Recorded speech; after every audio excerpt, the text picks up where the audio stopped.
Okay, it is I believe it's 7:04, and I am calling what day is today? April 20th meeting of the Development Review Board to order. I'm Maya Hasagawa, I'm the chair, and I believe we have a quorum.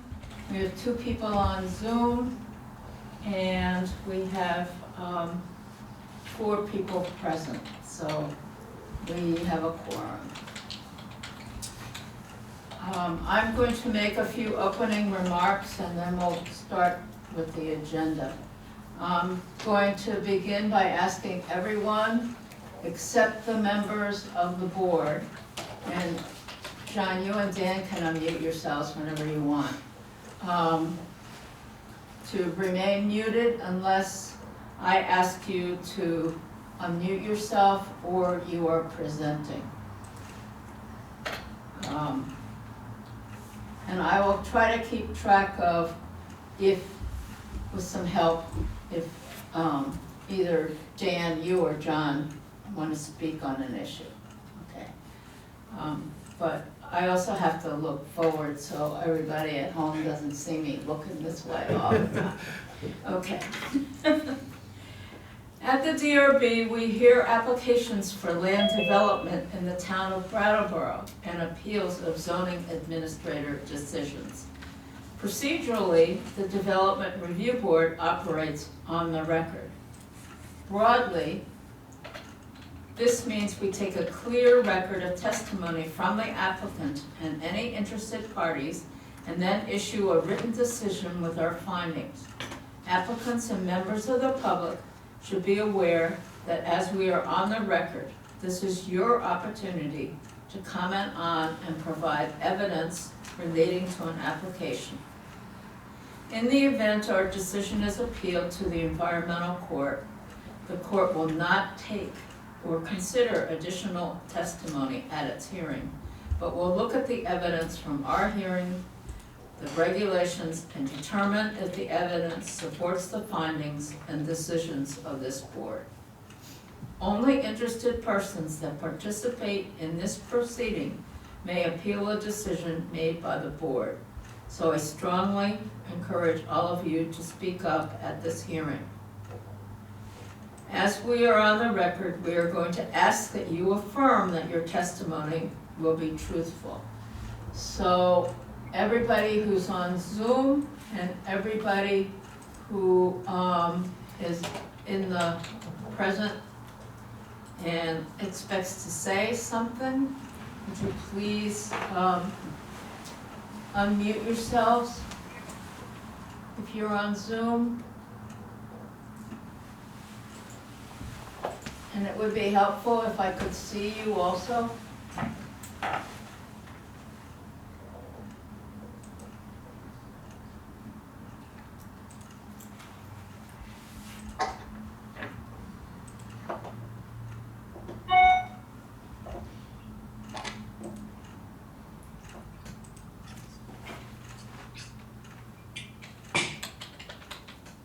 Who is A. Watkins?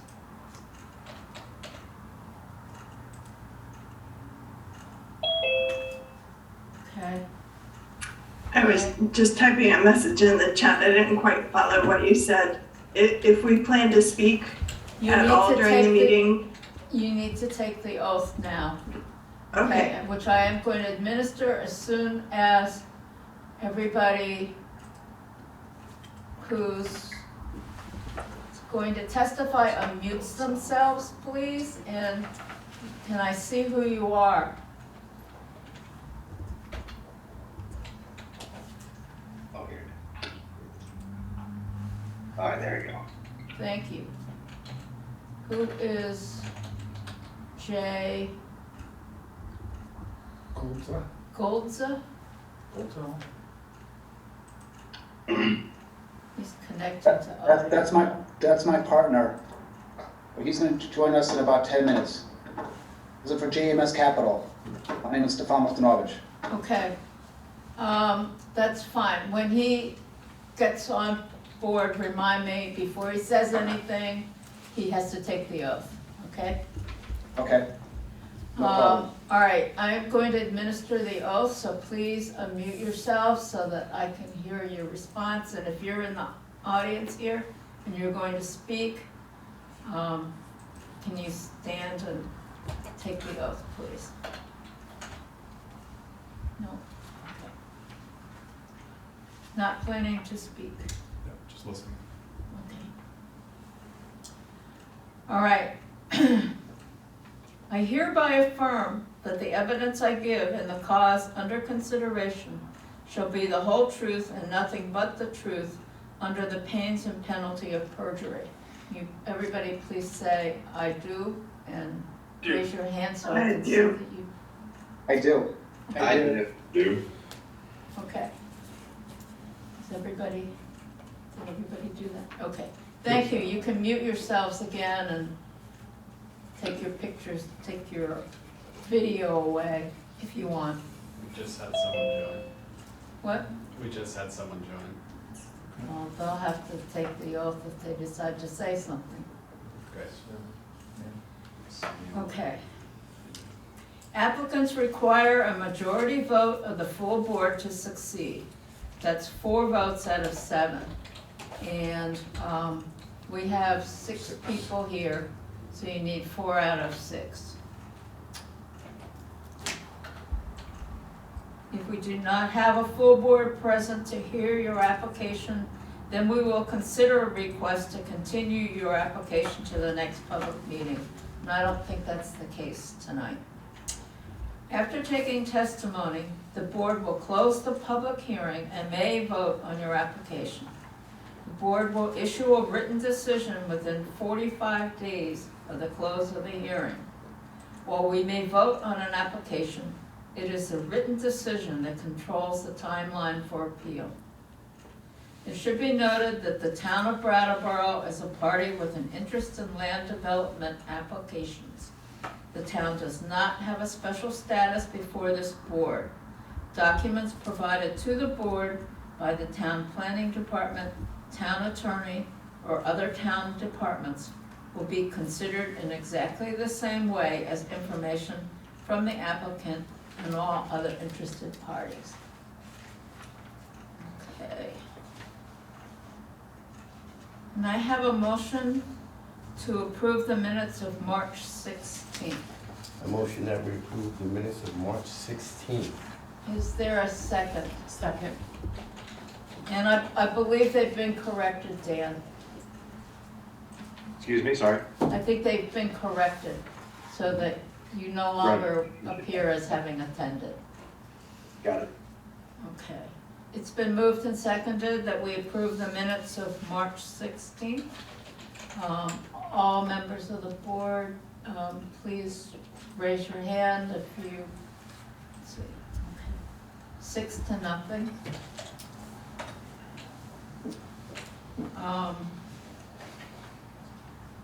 Brian, has the meeting been properly warned?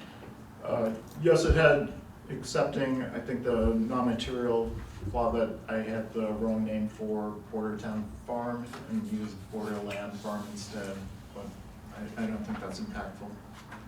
Okay. Does anybody have any conflicts of interest or had any ex parte communications about anything on the agenda? Okay, hearing none. Okay.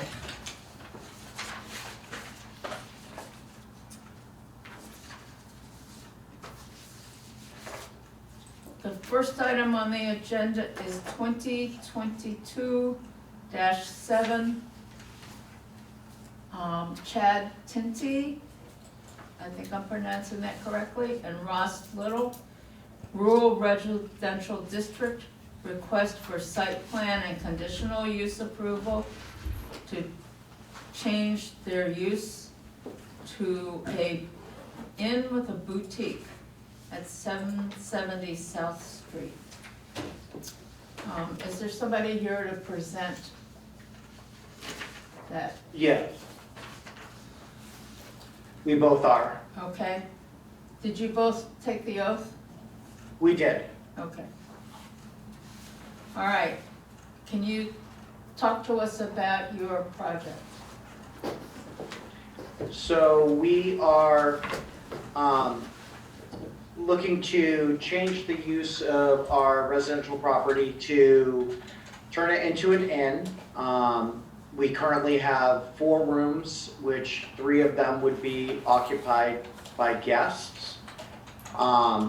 And where we would live in one of the other rooms. And we would serve breakfast, and we also would like to turn one of the one-car garages into a retail boutique that would have Vermont products and things for our guests to purchase while on the property.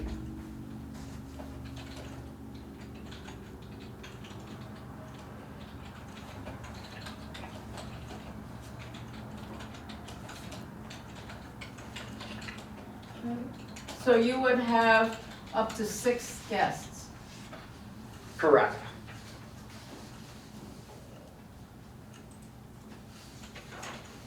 And you're proposing how many parking spaces?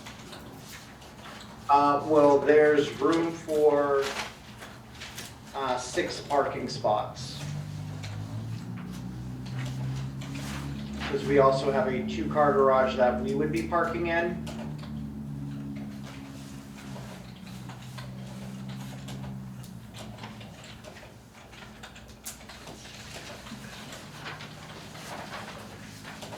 Are there questions from the board?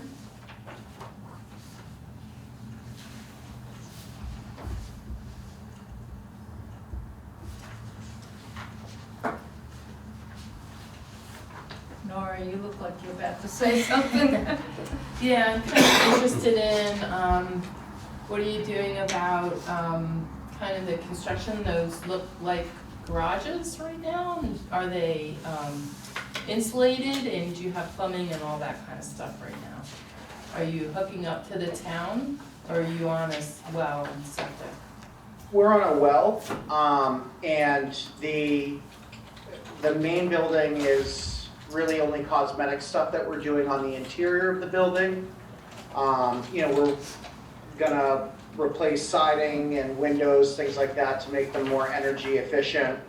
The 1-car garage is obviously going to need to, you know, have two doors put in instead of a garage door. And then we would just have to finish the interior of that garage so it can look like a boutique.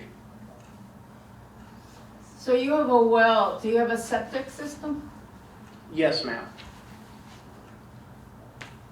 Will it accommodate this number of people? You're gonna have Yes. 6 guests and the 2 of you and, Yes, so we're not adding bedrooms. It currently has the 4 bedrooms. So we're not adding to the capacity of that septic.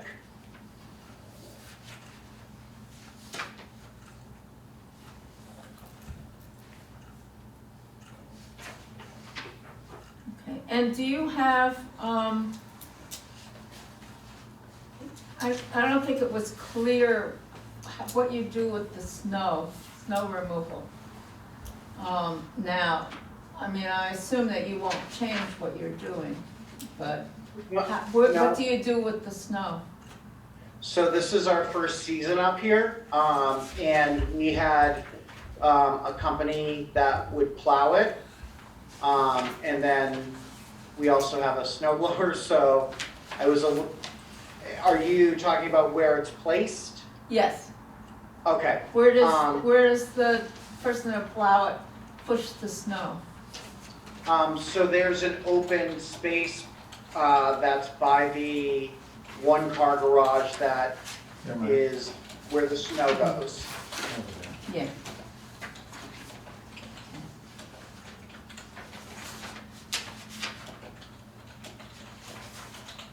I have one question. Yep. I guess the question I'm looking at here on here, Do you have any ADA accessibility, like a one parking if someone's disabled, they want to stay there? Are you set up for that for compliancy or? So there's a staircase that comes down to the property. So currently we have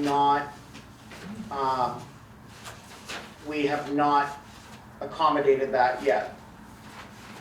And there's one room that is on the first floor. We just have to figure out a way to get from basically the driveway to the entranceway.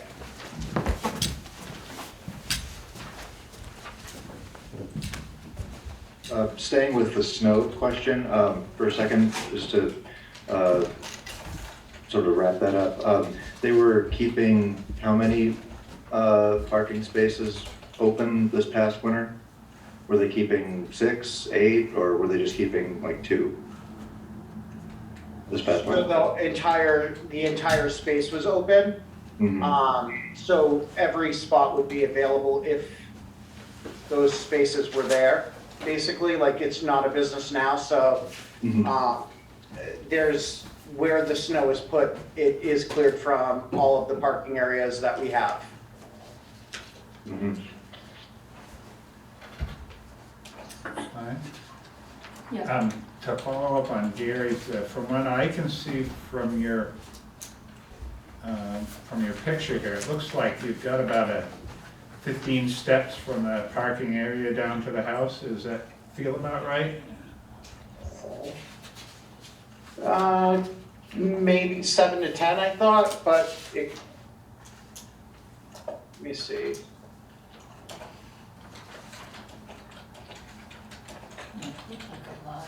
We can count it. I would say it's about 10. So do you have, is there some, Do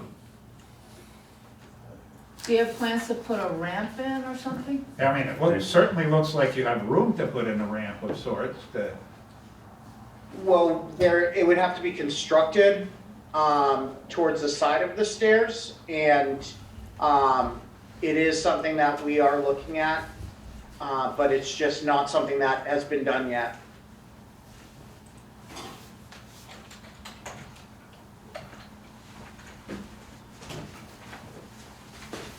Along with that, the door widths would have to be wheelchair accessible. As far as, I'm not sure what you've got, but you'd have to have, adjustments to some of the doors probably.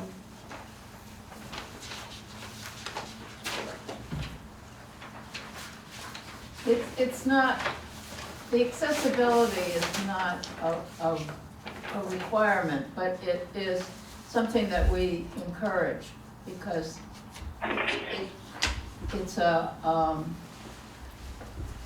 equal access issue. Correct. Are you gonna put a sign up?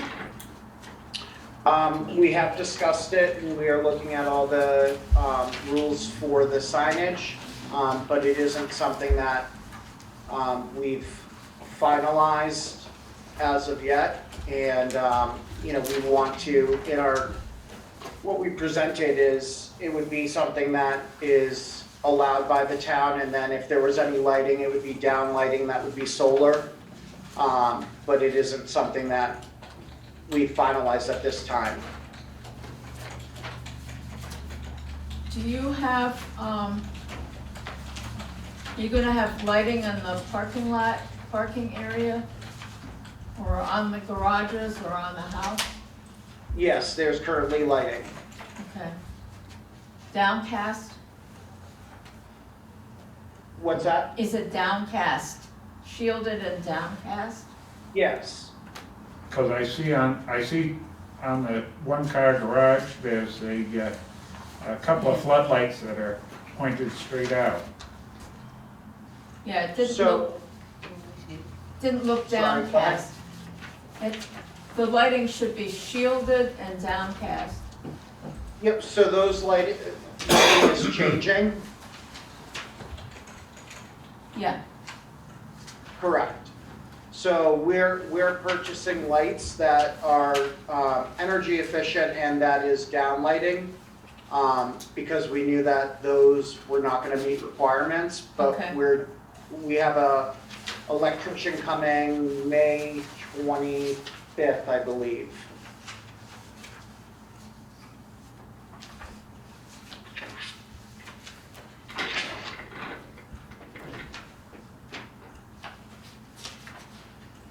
Maya, can I ask a question Sure.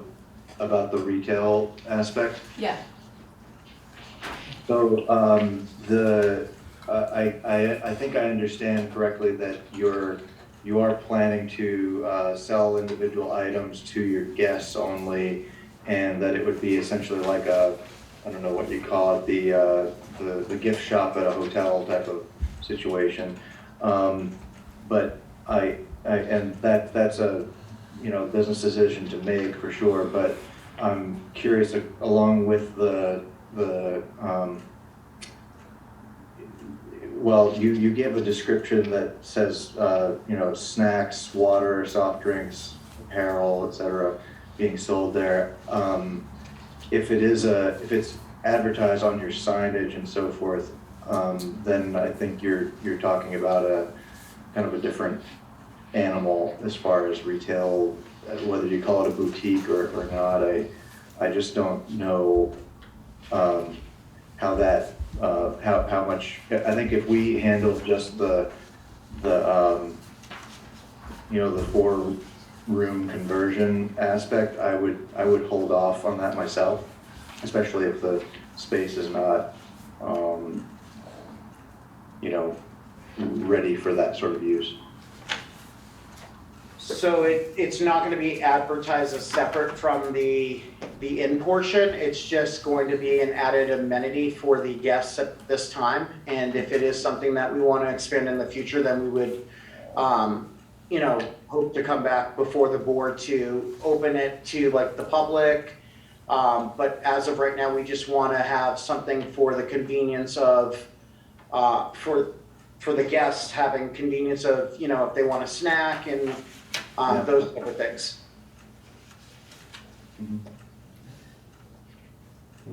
I get it, I understand, I just don't know, and Maya, you can, correct me if I'm wrong, but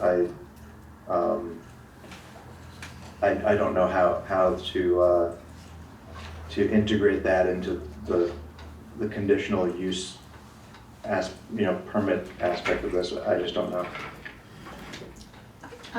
if it's a private thing, I don't think we consider it retail. Well, that's really the question, yeah. If it's essentially complimentary or, that kind of thing, then it's an internal thing, yeah, but.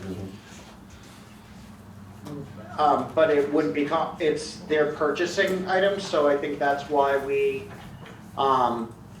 wanted to make the town aware of it. And if in the future we do want to open it to the public, we wanted it to be on the radar, so we want to make sure that we're doing everything correctly. Yep.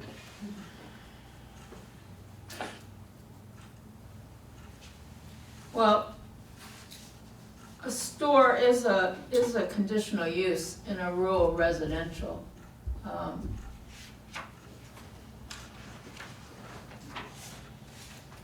can't read that. And I can't see anybody. Okay, so it says the Development Review Board may approve accessory uses to an inn that are open to the general Yeah. public, such as That's- restaurants, event venues, and spas. That's what I was just gonna read. Yeah. And it's a conditional use in a rural residential area. But I can't see anybody to respond to that. Does that answer your question, Dan? Did you hear that? Yes, it does. I'm good, thank you. Okay, I just wanted to ask one question. So this is the house, I don't know if you guys have that's the not the picture. house. Oh, the house is Right. on the side. And there's a car parked on this, is that part of the parking or is that part of the house park? I see next to the parking. I don't know if you have this one up, you guys, if you They guys can can't pull see that up. Here. Yeah, I'm looking at that map and I'm looking at this one, it's a little Right. conflicted with parking. Well, there are three garages, you can only see two of them on that picture. Right, and then as you can see, there's a parking over here. Right, there, that's parked on that little section towards what would be considered the carriage house. Gary, are you talking about this photo here?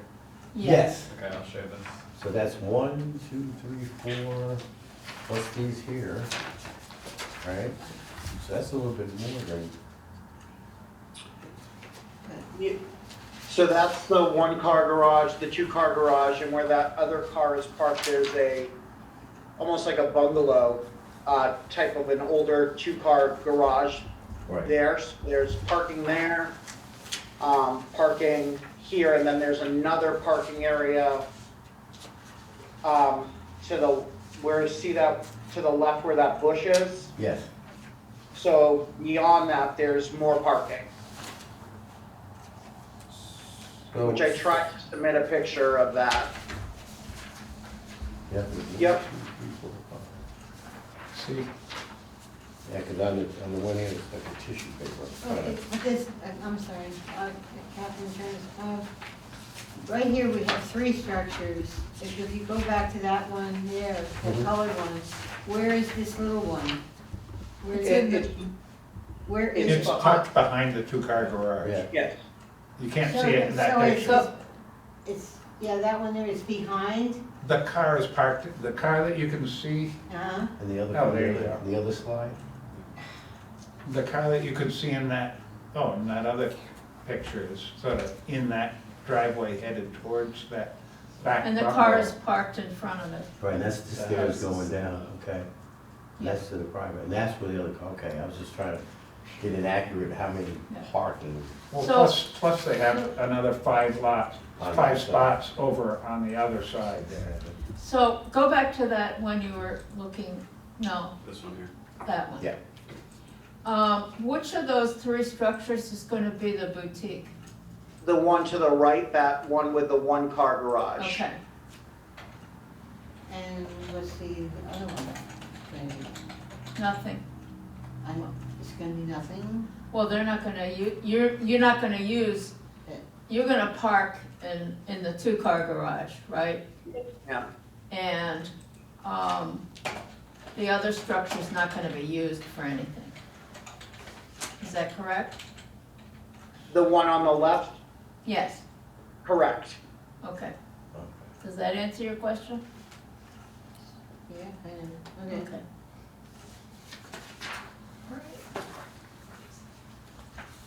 John, Question. oh, Do you- Nora has a question. Do you have an EV charger for your guests, or will you? We've been looking into that with Green Mountain and the logistics of that, of where it would be placed, so it hasn't been finalized, just with the expense of everything that is being remodeled right now, kind of, down the road, that is definitely something that we want on the property, especially with, myself wanting an EV vehicle. And it looks like you have power in all of your outbuildings already anyways, right? Correct. So that shouldn't be overly difficult to do.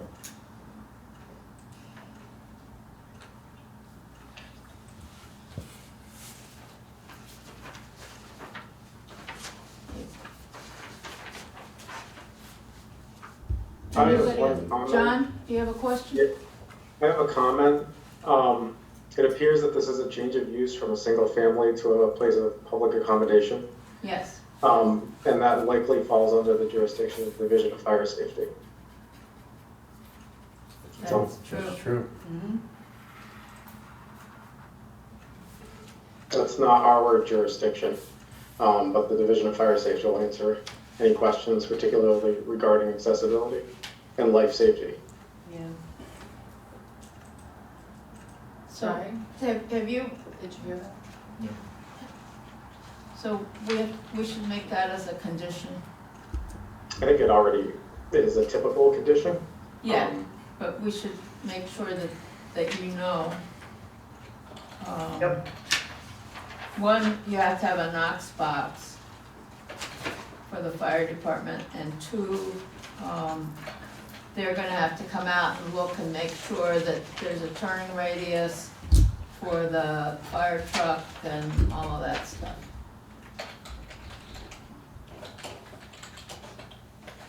Fire didn't identify any issues with the proposal. They didn't, okay. Did you hear that, John? Probably Yeah. not. The fire department has not identified any issues so far. Local fire. So The fire department. Okay.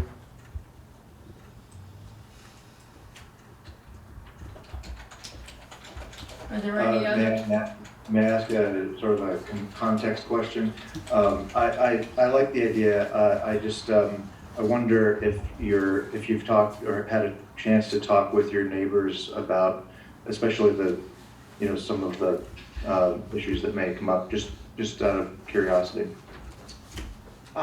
We have not. Where we just kind of moved up here, we've been like really in construction, like remodeling.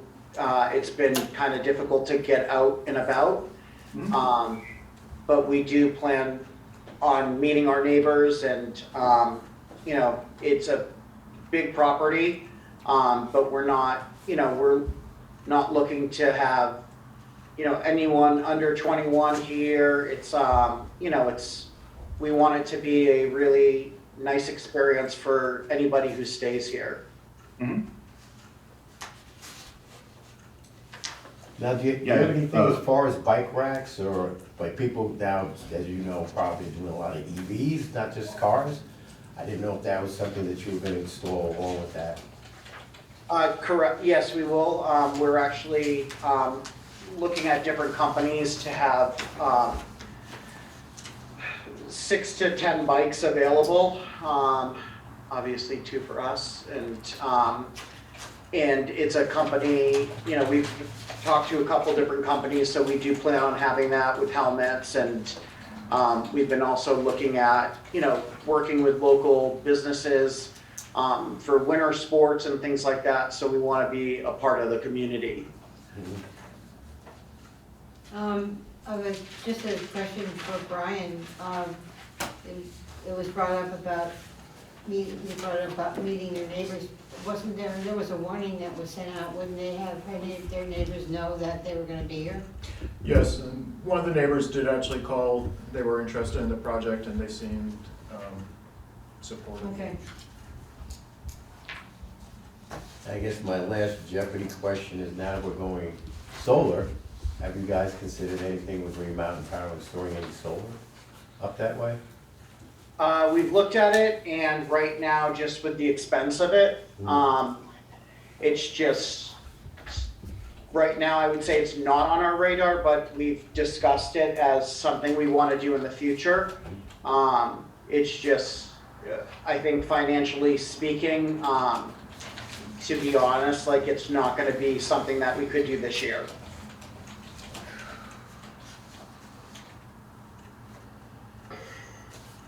Are there any other questions from the board?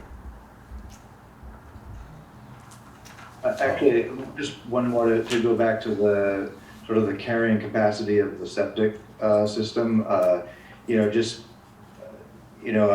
think putting a worst case scenario figure there for numbers would probably be, I don't think it's required, but just for your own sakes, I think there would be, I don't know how, what the capacity of the current system is, but assuming let's say you had 2 adults per room, you talk about, and it, depending on the time frame, you talk about at least 10 people, and it's going to put a strain on your septic system. And I think that just because this may be a public place of accommodation, the use of the wastewater system will be calculated differently. Yeah, I don't know how that is done, but yes, I would think you're right. Does that go for a septic system too, John? Yeah, the state has jurisdiction over that stuff. So we actually reached out to the state and they said because of we're not expanding the project and adding more rooms, that it wouldn't be something that we had to get a permit for. Because we had reached out to them with questions about if that was something that they were gonna require. And they had said that at this time, unless we were adding more, like buildings and things like that to the property, that it was not something that we were going to have to do. Great. Okay. Sorry. Getting back to that aspect of it, it's the main one that you're gonna be turning into the inn, Correct. the larger structure, and how many guests would you say that you can accommodate there? 6, we talked about that before you got here. Oh, well, I didn't We know that. had, they're gonna Okay. have 3 rooms, 3 guest rooms. So I'm So backing it's up to what possibly John, I'm 6. backing up to what was said about the septic. You've got 6 rooms and you could possibly have 12 people besides yourselves, so, No, there are 3 rooms and possibly 6 additional people. And just to jump in, wastewater systems are regulated by the state. They Yeah, have reached out to the yeah. regulators and they have assurance that what they're doing is adequate. okay, And I don't know. and generally, they design these by the number of bedrooms. Okay, Your septic Okay, system is sorry I was late, I wanted to clear that up. quite all right. Along with your leach field.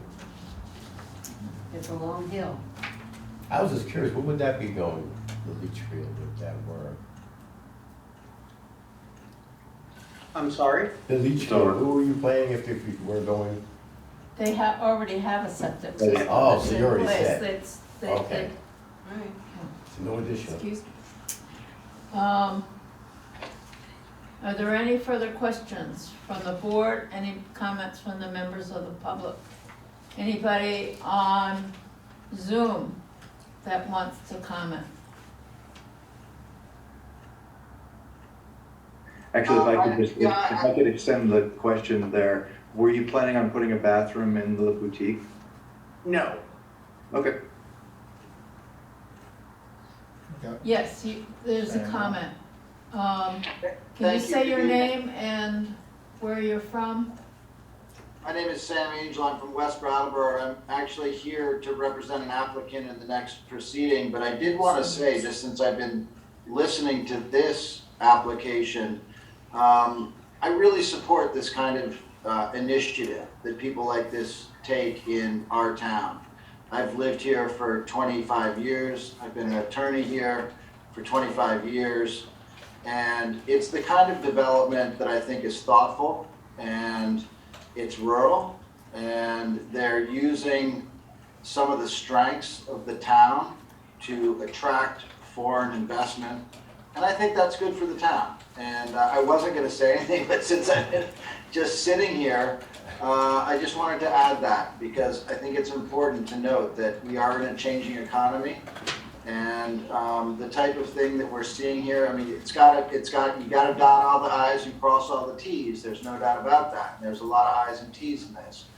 But generally, I feel, as a member of the community, that this is the kind of thing that I can get behind and support. Thank you.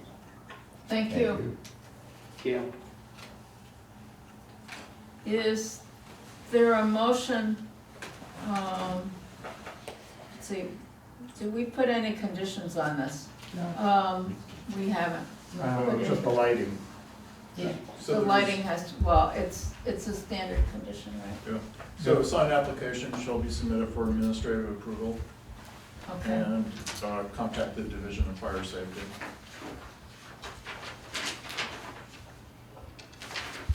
Yeah. We still haven't.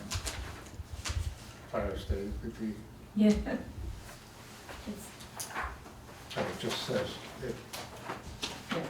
I haven't received it back. So, The only when you decide on your sign, you will have to submit it to Brian for administrative approval. Yes. Okay, and you should talk to the State Department of Fire Safety, Yes. okay? Is there, with those two conditions, is there a motion to approve application 2022-7? I move that we approve application 2027. Second. It's been moved and seconded that we approve application 2022-7. I'm gonna call the members of the board since I can't, everybody's not here. John, Aye. Dan, Aye. Nora, Aye. Michael, Aye.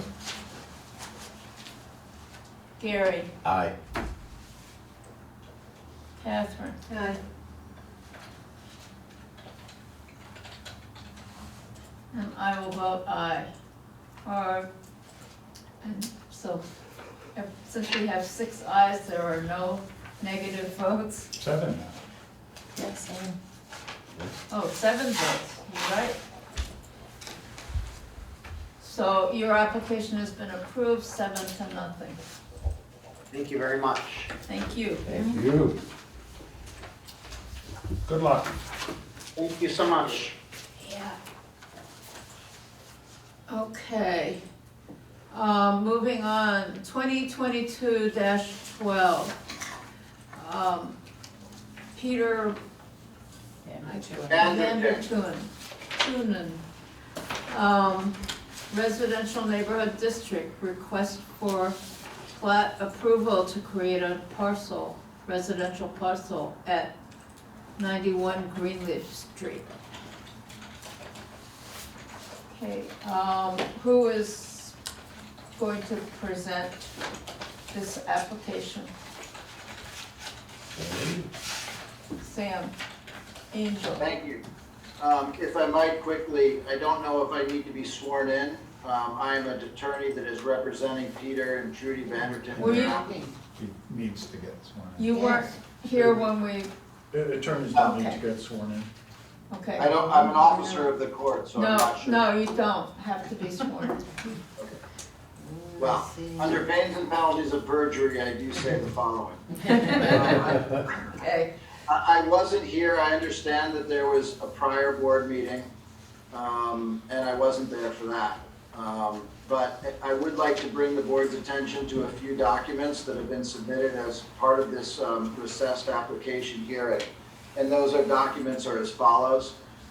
First, there was a letter from the Brattleboro area Jewish community. I was not part of that, but Peter and Judy have submitted a letter today in response to that, and I did talk with Steve, excuse me, and Brian earlier today about disseminating these new documents to the board in time for tonight's meeting, so I hope you have that.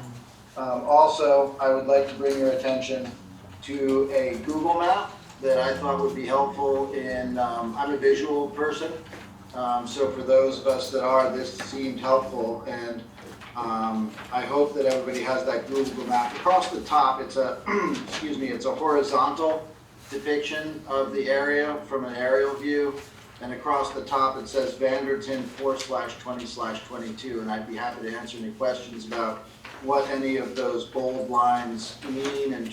They actually mark out the project and the subdivision that's taking place. There's a dotted line which depicts the private landowners agreement that my clients have agreed to create a boundary line adjustment with their neighbors to the south, the miners, and have actually just agreed to give that to them as a courtesy.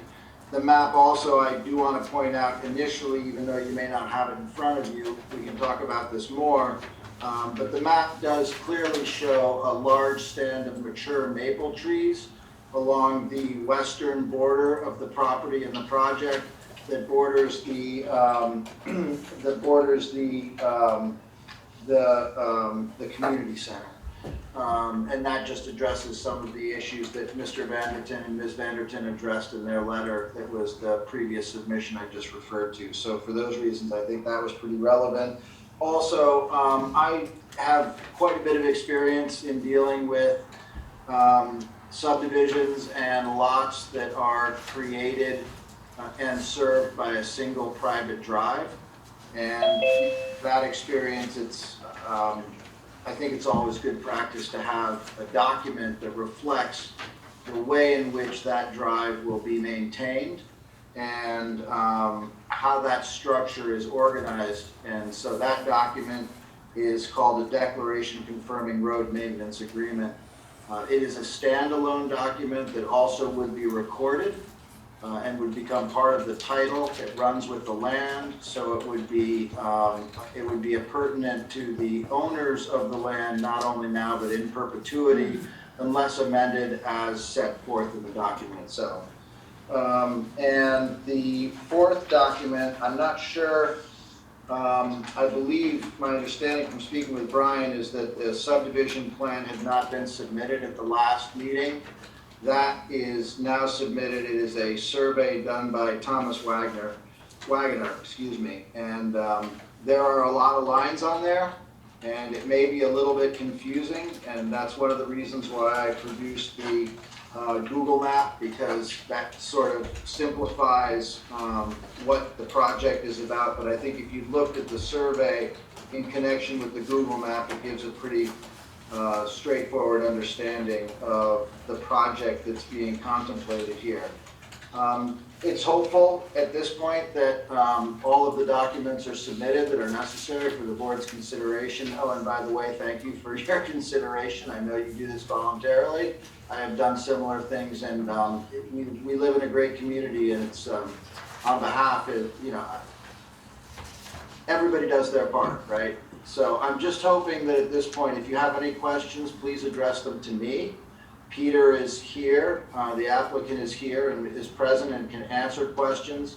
However, he does happen to have laryngitis tonight. Sounds like a lawyer's line, but it's actually not.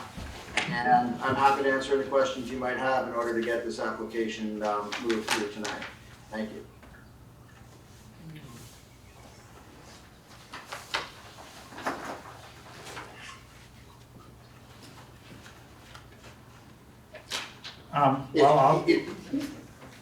Please. Should we have a proposal? Well, we've already heard it. I was looking at your road maintenance agreement. And yes, sir. I am a little confused in the wording. Right now, it seems as if there would be 3 lots that would be accessing that shared driveway. That is correct. Those lots are depicted on the survey plan done by Mr. Wagner.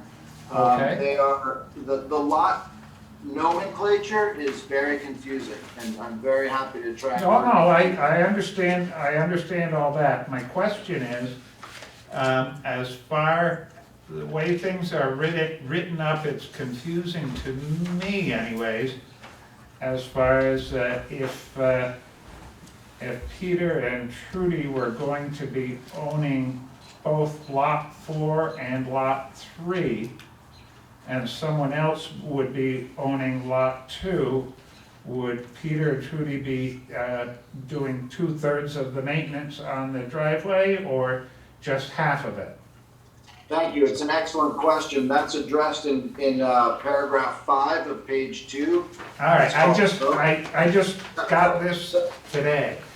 Yeah. So in some ways, it might be easier for me to just tell you how this works, and then you can look at it. But basically, voting is based on ownership of lots. There are different ways to do these kinds of agreements. You can do them by use, which becomes a rather complicated calculation in terms of, who is using how much of the road. That becomes more relevant when you've got very long driveways like 900 or 1,000 feet, and then obviously it doesn't make sense if you've got 6 lots for the person at the top of the road to pay the same amount as the person at the bottom of the road. This isn't that situation. In this situation, the right-of-way, the shared driveway is fairly straightforward. It's pretty simple. The voting is simply based on the ownership of the lots themselves. There is a tie-breaking feature.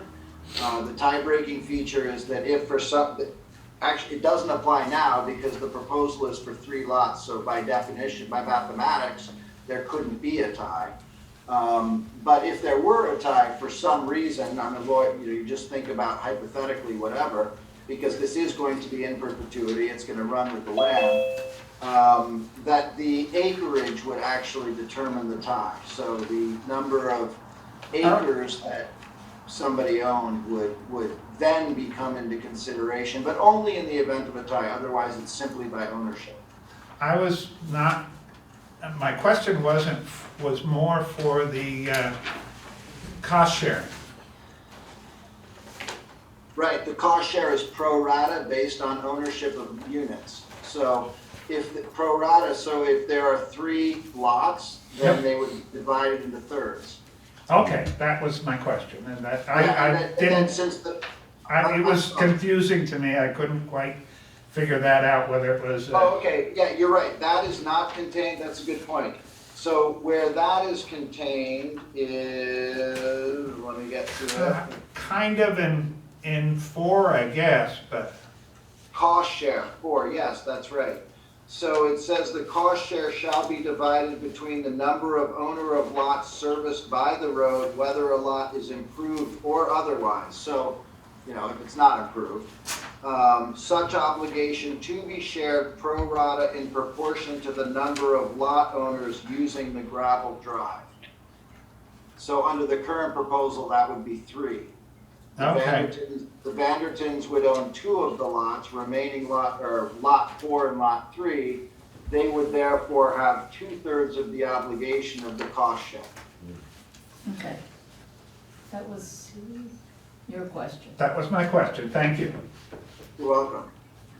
It's a good question. It's the heart of the question, really. Always is.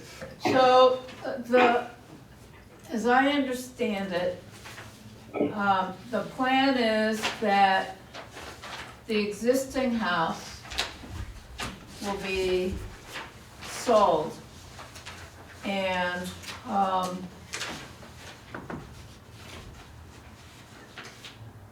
the new house will be where Peter and Trudy will live. Is that the case? Yes, the new house is the proposed 1-story house on lot 4. And the remaining land of lot 2, as shown on the survey, is the parcel that is being sold. The way it would work procedurally in terms of the recording of the documents to make sure that these all become of record, the closing will all happen at one time, at the same time that the road maintenance agreement is signed. So all of the documents will be recorded in the land records at the same time. The language of the road maintenance agreement contemplates that, and so it might be a little bit confusing, but properly and legally the way to do it is to do it so that at the same date and time that remaining lot 2 is conveyed to the new owner and the Vandertuins at the closing would also sign the road maintenance agreement. The deed and the road maintenance agreement would then be recorded at the same time, thereby binding all 3 parcels in perpetuity. And if you see further on that point, the signature pages, the way I've laid it out, the Vandertuins are actually signing as owners of lot 4 and lot 3, so they have separate signatures there, as they are in fact separate parcels under the. I don't think anybody else let's pass this down. Yep. Oh, thank you. That's just one copy of that. Ah, That came in today's email, Oh, I didn't- this afternoon's email. Yeah.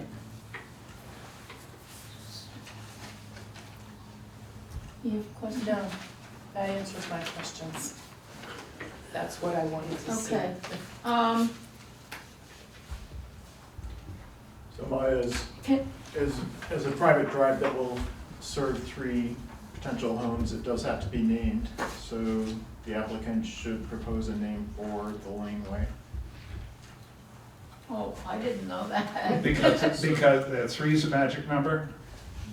Is there currently a third home proposed? No. Or is it just the No. assumption that, No. yeah, Right so now, it's just an empty lot. There is at the not. present that I don't think state E911 requires that.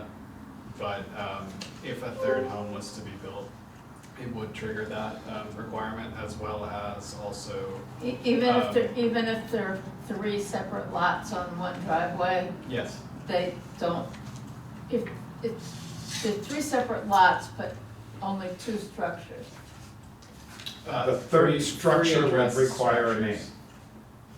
3 separate structures with an E911 address requires its own street address, and it will also trigger street design standards that currently are not, which is why I'm making a point about this. Because right now it's a driveway, and so it's subject to driveway dimensional standards. So what you're saying is, as soon as that third house House. goes up, it triggers a higher standard of road. If a third house was to be proposed, which is not, to my understanding, germane to right now, it would require different road design standards, and it would also require a new road name, but Okay. the latter is a very simple procedure. The name's easy. Yeah. Given that they're both moving, they might want to get the name in so they have their permanent address. Got his hand. Did you hear, Brian just said, you might want to think about naming your driveway now so that you have, Control. control of it, control of the name. Sam? Thank you. Just very briefly, there are no current plans to put a house on that third lot, but obviously, thinking ahead, I think we heard all of what the board and Brian had to say, and those are all good thoughts. As long as we're talking about lot 3, I also wanted to address one quick issue. Bringing the board's attention to the narrative, or at least let me just say, there is a paragraph J on the narrative, which talks about maintaining, for recreational purposes, the proposed lot 4 maintaining an easement to the Ames Brook.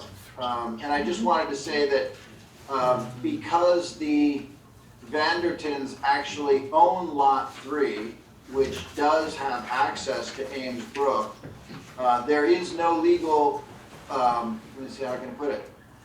Because they have title ownership in the interest in the land, and an easement is a lesser title interest than ownership interest, there should be no requirement for them to have to create a separate easement deed over lot 3, if at all. I'm not really sure why that would even be necessarily, but if at all, until the point at which lot 3 was sold, in which case they could simply reserve an easement over lot 3 to access Ames Brook if that continued to be a concern of the board. Okay. I have a question about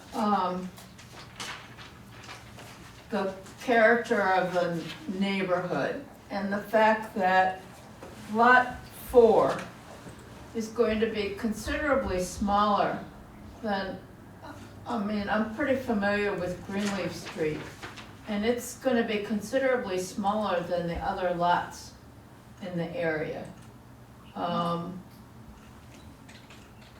that to some extent does change the character of the neighborhood. Can you talk about,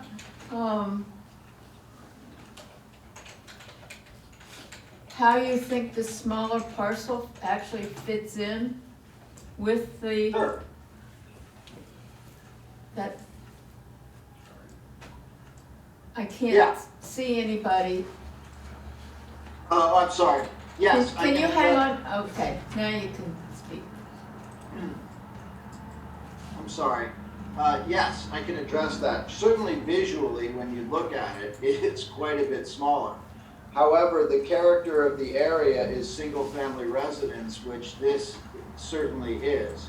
There are open spaces around it, and in fact, there's also a private boundary agreement with the neighbors to the south to expand their lot to give them a boundary adjustment. It's something that my clients have considered. And it's something that, sorry, my screen just did something weird. It's something my clients have considered and they've thought about it, and it, quite frankly, I think it's a good thought, but I don't think it does change the area. I actually live in West Brattleboro, and I know this area well. There is a large field. I'm not sure it's agricultural, although somebody may have said that in the record. I recall someone saying that it was an agricultural field, although I don't actually believe that's true. But there is a large field there. There's plenty of open space. There is recreation. The stream is there. They're not developing the stream at all. While I think it's a good concern, I don't think it actually changes the area, the neighborhood or the feeling of the area itself, despite its small size. I just got one question, Sam. How you doing, Gary Stroud? Where it says the utilities, no with question mark. Is that a reason with the question mark? When you're looking on number 5, will the subdivision require an extension or alteration of public services? Well, so there's a couple of things there. One thing is the easement itself is going to be deeded. So I don't think this actually is addressing your question, but I do want to address it. The easement itself will not simply be for access, but it'll be for underground utilities and that sort of thing. So in terms of the how that procedurally would work, it's not a problem. And in terms of the permitting and so forth, it's town permitting, so, or town wastewater and so forth, so I don't think there's an issue there. Is that what we're Right, I was just referring to that. I don't know if there was a split as far as utility costs between each lot, I guess, basically, or each individual, when it comes to that, when they start doing that. I'm sorry. I think they'll each have their own, Oh, they have their own. their own. It's city water and sewer, right? Yes. Okay. Yeah, Mr. so Vandertuin, each will have their own. Gotcha, okay. If the board needs further input, Peter is willing to say something at this point if you'd like. I think the question was answered satisfactorily, but if not, I invite you to direct questions to him directly. Yes, I can speak to that if you'd like. Go ahead. Well, as far as with the utility costs being split between each a lot, how is that, I guess, going to be worked out? 'Cause I was looking at the part where it says the question mark, where it says, will the subdivision require an extension or alteration of the public But then he services? says, It says no, but a question mark. but says later on, the parcel will be served by public sewer and water. So that's with So- the town, okay. So that's with the town. So you'll have a separate connection. We won't make you talk. Yeah, On behalf of my client, I thank you. absolutely. Oh, you could, I don't think you can type in chat, so. Okay. Does anybody, there are any members of the public who wish to speak to this application? Yes, I would. This is Andrea Watkins. Okay?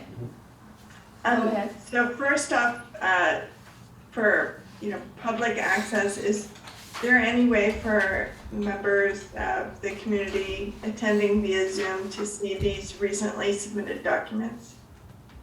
They're not on the website under application submissions. I don't know, we just got them this afternoon and they were sent to the board members by email. So they were not available to be put on as part of the application. Okay, it's hard for public to participate when you're speaking about lot numbers and not directional, and yet we can't see the diagram that you're referring to. You could put this up, right? I can go dig into the one that's Same. emailed to us, you're just gonna lose the No, screen. well, she just needs to see this. Okay. Certainly. But I could show the She's public not gonna see it the that way. new This is- information. No, I know. I'm showing it to Steve. I could pull up what was sent to us today to show the public, which But- that's what Okay. was requested. The surveys have been online, no? Yeah, this, Surveys online. it's just a clarification anyway of on the. Yeah, I think the nothing I saw seemed to align with the different lot numbers that you were speaking of.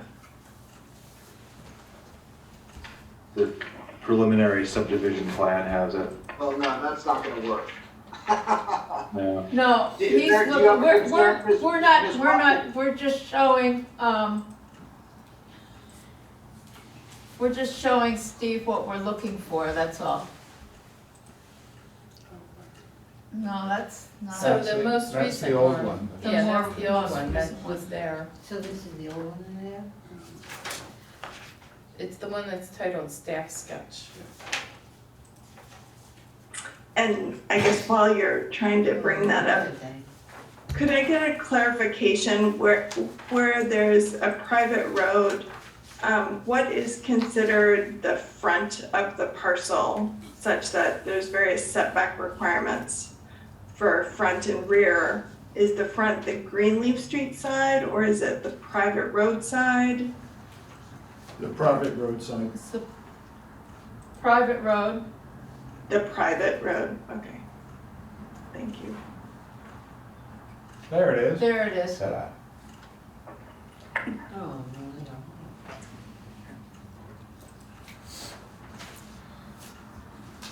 no, Okay. Can you make out the numbers there? The small lot that they'll be building the house on, it will be that proposed lot 4. Okay, if you stop moving it, I can read. Okay, so everything under discussion, so the discussion about that there is no proposal for lot 3 at all, is that, That is correct. okay, Oh, well, now that I hold can on, see I'm sorry. which lot 3 is, Sam, that that's- helps. I'm sorry, may I just interject for a moment about whether or not there's any proposal with regards to lot 3 to answer the public's question? It's not it's not part of this application. Except to the extent that the road travels over it and it will be part of the road maintenance agreement. Yes. But there's no structure Correct. being proposed as part of this application. Correct, I just wanted to point out Yeah. that the road does travel over it and it will be part of the road maintenance agreement. And where the existing house is lot 2. 2, okay. Is that lot 2? But I think she has a valid point that this document was not available to her or to the public or Right. to us until late this afternoon. Yes. And This one was. Well, this one was. this one was? This one was. Okay, Yeah. This one I got in the package. a Yeah, week I've ago. had this for a week. okay. But this It's one the here, Google map, This the one. Google map version is just a Is clarification. So there were supplementary materials sent to us, but I believe Mr. Angel, is that? Yes. Okay. Was under the impression that these were presentation materials rather than application materials. No, Thank you, Steve. What I was saying is, as far as the Google Maps, that was simply demonstrative. It's not really part of the application. It was just a visual depiction of what the survey shows, but with the topography and vegetation demonstrated. Yeah. The declaration of the road maintenance agreement was something that I thought would be good to be proactive about. I know the towns require that, or request it. Certainly, they've become a hot topic recently. And then the response to the Brattleboro area Jewish community by Mr. Vandertuin wasn't even required. It was just something that I suggested he might want to put in the record. But the three items that we got today were the Google map, the response to the Jewish community, and the road maintenance agreement. Okay. Everything else was available last week On the website. on the website. Okay, that's fine. And so my question, now that I understand which side would be considered the front, are you reviewing, so this parcel map, I guess you would call it, shows the proposed house outline. Are any of the details around the proposed house being reviewed right now? Like, for instance, what I now understand is the rear setback only shows it as 10 feet. Is that under review, or is this really you're only reviewing giving it a new tax map number and how big the parcel is? The way that is set up, from what I can see, is that they have, around the house, they have a building envelope. And the building envelope shows that it's 20 feet to the top and 15 feet to the bottom and 10 feet to the back. And actually, that's 13 feet. I thought it was 13 also, yeah. Yeah, it is 13. If you look closely, it's not quite on the dotted line towards Correct. the community center. So It's actually, the house wants to be within that building envelope, and it looks as if it. Yeah, so what the board is really looking at is whether the new parcel can be developed in conformance with the regulations. So that house, any house that will be built will be permitted separately, and at that point it will be reviewed for conformance with all setbacks. I do have one question for you, Brian. You might be able to help me out. What is the required right-of-way for a road versus a driveway? I didn't get a chance to review all this stuff before we. I just got the Yeah, it's 20 feet. 20 feet, so they will be able to convert a 30-foot wide right-of-way at the access into a road versus a driveway So for for future use. yes, so for a driveway with up to 3 homes off it, it can be 12 feet wide. Okay, I was mistaken earlier. The threshold is 4. Yep. Yeah. So the E911 threshold is 3, but the street to road, or the driveway to street threshold in section 312 is 4 units. all right, so we can keep it error. as a driveway with 3 units. Yes. That's fine, that's what I was concerned about. Because I know that once you get to a road, things get more complicated. Yes. Anyway, so I just wanted to finish up my comments that I do, just so you know, represent the Brattleboro area Jewish community, and our parcel abuts this on the west side, which is, yes, that side. We do have an agricultural field. It may not be obvious during the pandemic because we are a volunteer-run organization, and we've been trying to strictly abide by all the health and safety guidelines during the pandemic. So we have not been able to get together to to fully utilize our land in the last couple of years.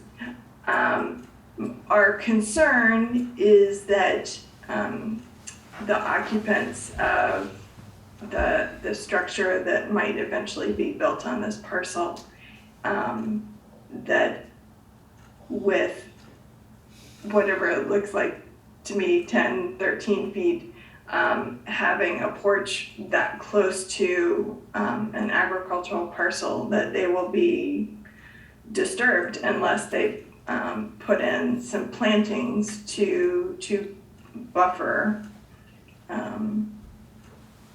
them from the activity of the field, you know, plows going by, seeding, people digging, talking right there, that sort of thing. Which lot are you talking about? You're talking about lot 4? Where the no. is proposed. No, the neighboring lot. No, but which Yes, lot lot 4. 4? Mhm. Okay. Mr. Angel? May I address that? I think I understood the concern was that, I believe the member of the public indicated that, that it would be the owner of the proposed one-story house, the Vandertuins, that would be concerned about the activity, the agricultural activity on the field to their east. That's really their decision about whether or not the agricultural activities of their neighbor constitutes a legal nuisance or not, and whether or not they wanted to create additional boundaries in addition to the maple trees that are there would be up to them, depending on their level of tolerance, if you will. It's a point that's raised, but it's really one that the Vandertuins can address privately, not within the context of this application. Yeah. The board cannot, there are plantings that meet the requirements on that boundary line, as I understand it. And we can't require any additional plantings.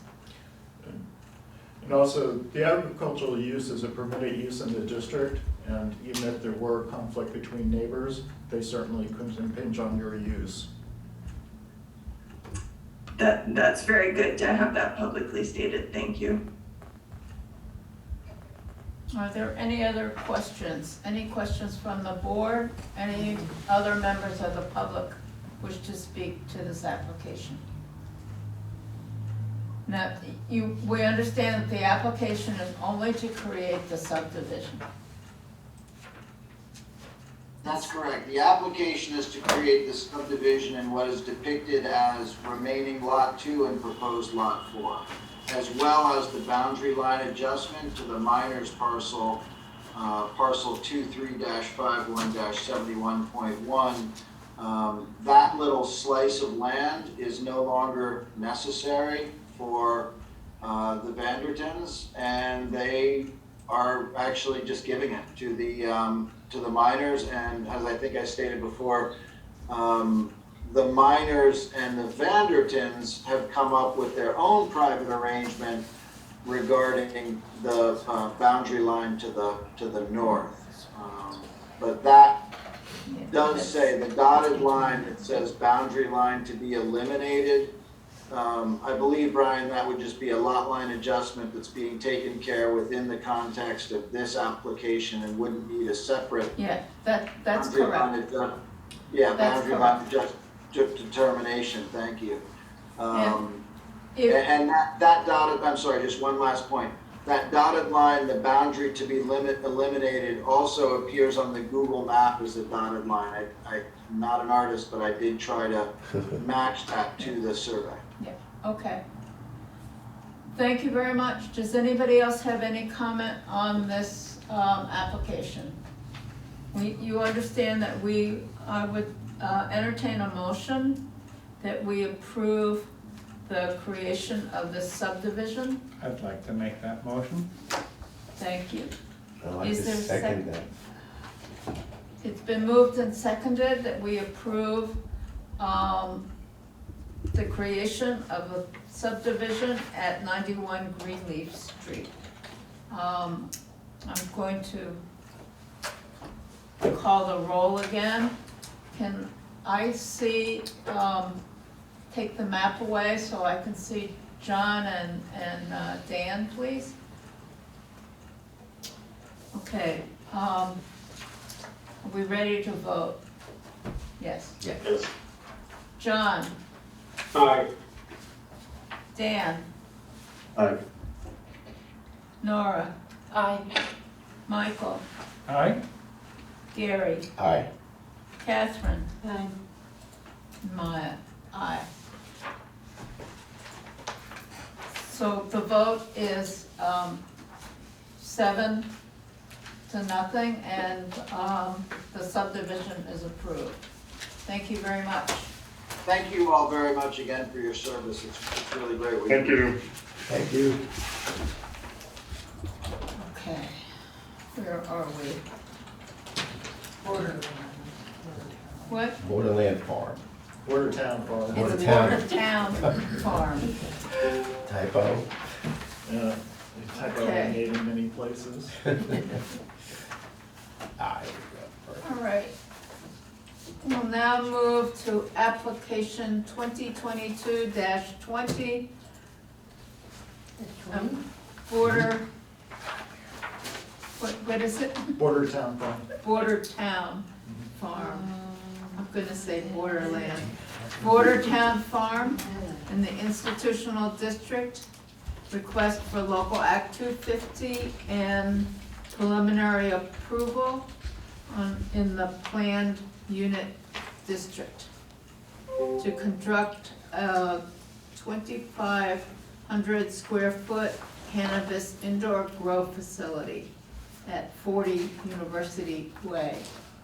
Who is presenting for this project? I for one, What? I,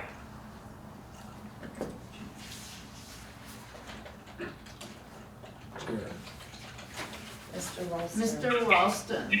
Wait a Yes. minute, we're trying to get our paperwork straight here. You got it?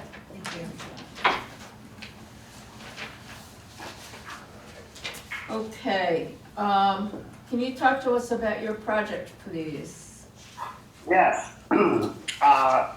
It's Bordertown Farm, which is the original name of the farm before it became known as Vabec or the Familari Farm. It was originally called Bordertown Farm because it's on the border of Massachusetts and New Hampshire. So we re-erected that name for our business, and for the last 5 years we've operated a hemp farm. We grew our own hemp and made CBD products. And now, with the passage of the cannabis rules, we would like to now also expand our hemp business into the legal cannabis business, and we need to erect a indoor grow facility to make that viable.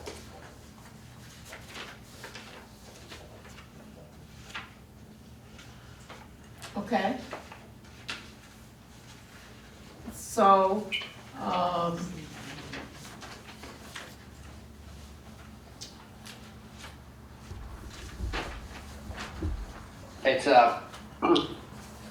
It's an ideal location. The year before, we grew 3,000 hemp plants. We had no issues with neighbors, and that was outdoors. No issues with neighbors, no issues with theft, no issues with anything. So we feel that doing this indoor operation should certainly not interfere with neighborhood, and it's also will help to keep the farm viable. Can I ask a question of Brian? Do we have the amendment that was supposed to change the request from 2,500 to 10,000 square feet no, already?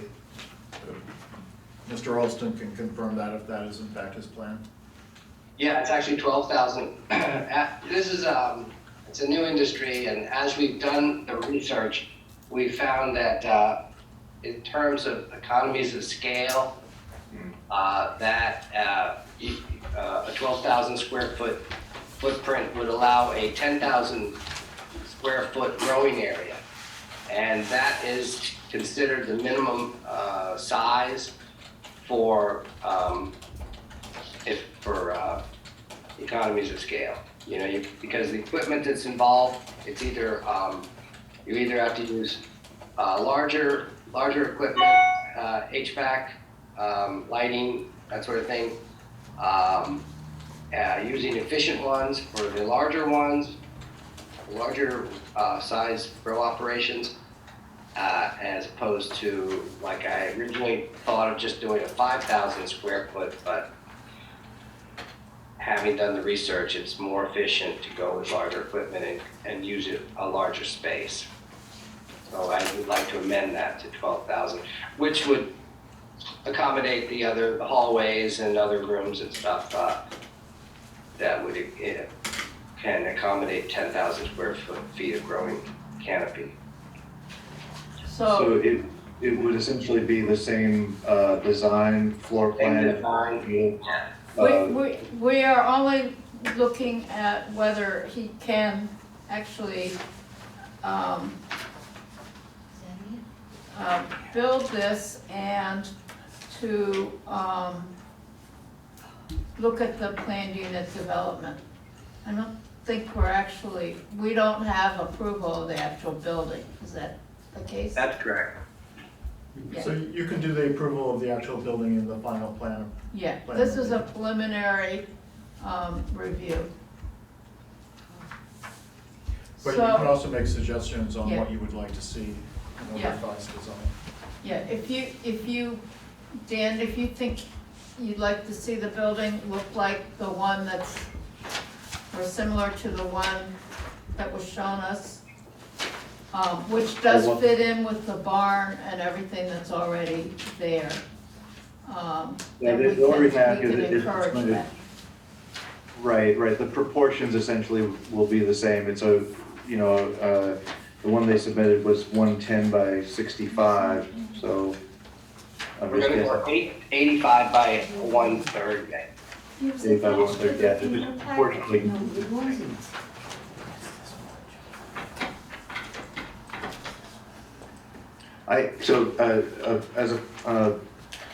Since I'm on a roll here, can I ask about the access to open space and recreation for the high school?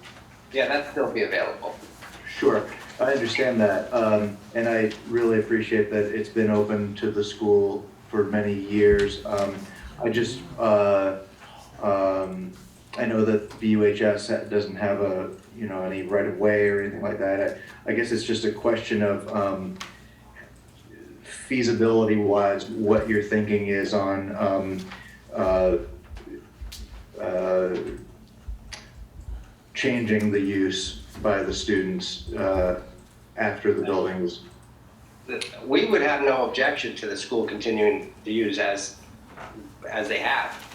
That's up to the school if they don't want to be there, but as far as the Familari family is concerned, they're still welcome to use the field that they allow soccer and lacrosse on, and then in winter, the cross-country skiing. We've always maintained that that was part of the community give back, and we want to continue that. So that raises the question for me of security. I mean, if you have I know that the part of the property that they use is not really close to where you're gonna build this. If I have the layout correct to my head. Sure. But kids being kids, they're gonna wander around. How will you secure the building? Well, security is prescribed by the CCB. The Cannabis Control Board has outlined security measures that we are required by law to take. And they consist of, locked doors, video surveillance, motion sensing lighting, Yeah. and so that's all prescribed. And also, and just, just to repeat what I said, we grew 3,000 hemp plants outside, in the previous years, and there's been never an issue. No students ever stole plants, seemed to be interested, wandered into the field, and we outgrew our fenced area. The first year, we fenced in an acre for security reasons and maybe for deer or whatever, but the second year, we outgrew that fence and we went outside the fence, and students continued to do lacrosse and soccer, and never was an issue. So I think a locked, secure building should be even less of a concern. In terms of energy conservation, as I understand it, growing marijuana is very energy intensive. That's correct. I mean, you're growing it inside, you'll have grow lights, you'll need water, you'll need ventilation. Yeah. So can you talk to us a little bit about how you're going to include energy efficiency when you're going to be we'd like to using see- so much energy? I agree, you're absolutely right. It is an energy intensive operation. And the Efficiency Vermont has set up its own agency for just this sort of thing, for indoor cannabis operations. And we are working with them. I've worked with Rose Wald at Efficiency Vermont, and they have guidelines for recommendations for the most energy efficient equipment that will receive, will be able to be eligible for cash back for purchasing these high efficiency equipment. And we're also working with Green Mountain Power. We already have a solar field, which we'll be utilizing. Right. A lot of the power will come from that solar field. And I'd like to see additional panels put up as well, so that a lot of the load can be generated from solar. But we'd like to see this, since we're building from scratch, we would like to see this a state-of-the-art example of how you can do it right. With state-of-the-art building envelope, we're using all on-site water. We have a beautiful spring on the property that puts out 3,000 gallons a day. We have two 1,500 gallon storage tanks, so we're not going to be using town water or town sewer. We're going to be using a recirculating system for the water, which is filtered and then remixed with fresh water and then reused again, and then we'll have an on-site waste water site for essentially a leach field. So we won't be dumping water into the town sewer. We're going to be pretty much self-sufficient. So yeah, like I say, we'd like to make this a state-of-the-art thing, since we're going to build from scratch.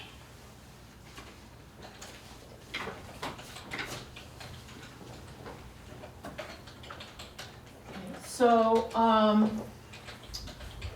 the only other question I have, and I think that I know the answer, but for the record, you're not planning to have any public access to this building, is that correct?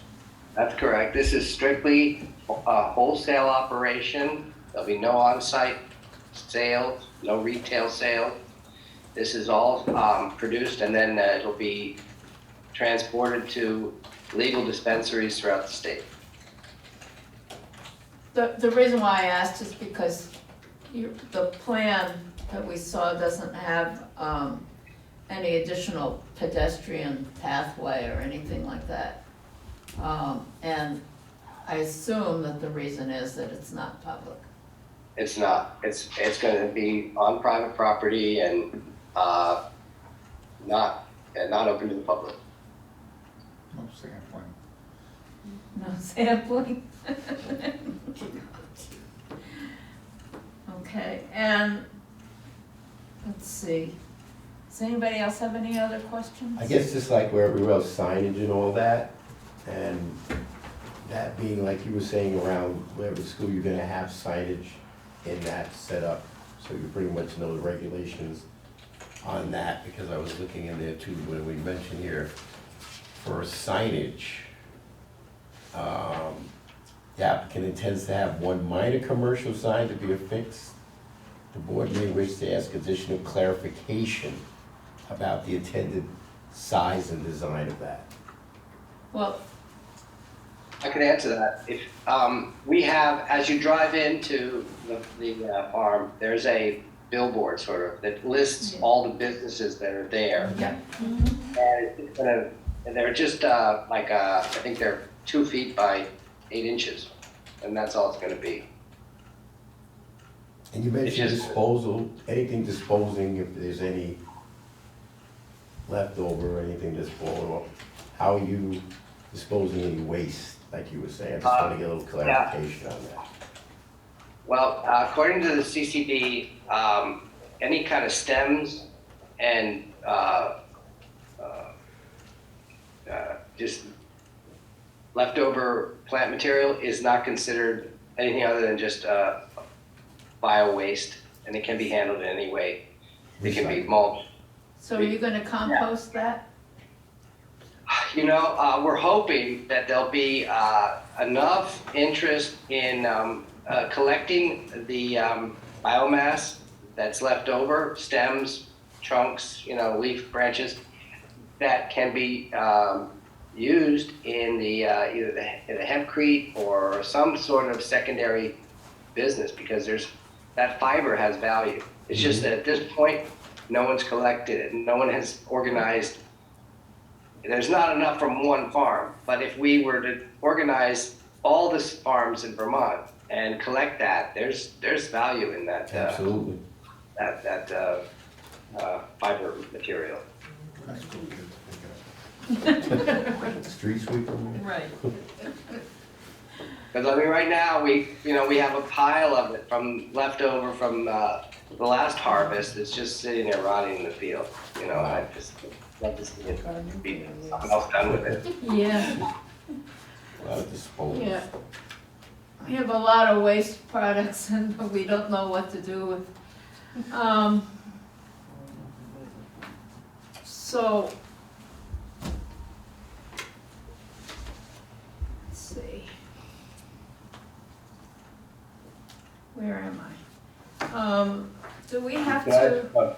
Sorry, Mike, can I ask about parking? It's mentioned that there will be only very few additional employees.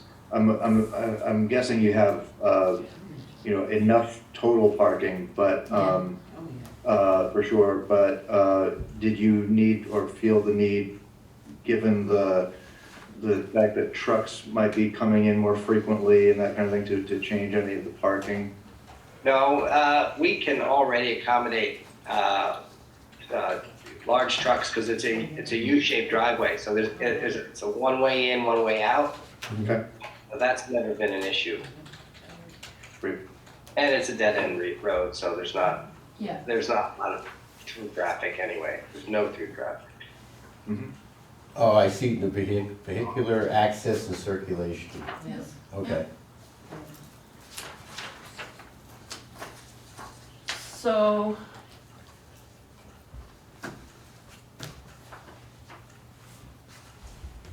We have Act 250 approval, which means we look at whether or not, there's gonna be any increase necessary in any municipal services or education, and I would say not. That's correct. And. We plan on using all the water on site and waste disposal on site. Yep. The farm is on town water, town sewer, but we won't be adding to it. Unless there's a bathroom put in that, then it'll be, maybe one additional bathroom. Well, we can look at that when you come back with the actual plan Yeah. for the building. I guess one last favorite question, everyone has snow removal. They already You removed. already got that required for that They're really TBD? good at that up there. Okay. Yeah, I'm not worried about snow removal. You have plenty of places to push your snow. Oh, yeah. That's That's true. So we just have to approve Public? the, yes, Any public Oh. input? Oh, is there any member of the public online or? I just have a clarifying question. She's I'm one of the You're not abutters. sworn in, so. I didn't know I had to, just to make a comment. Yeah, All yes, right. you do, so. Well, you wanna swear me in? Yes. Sorry.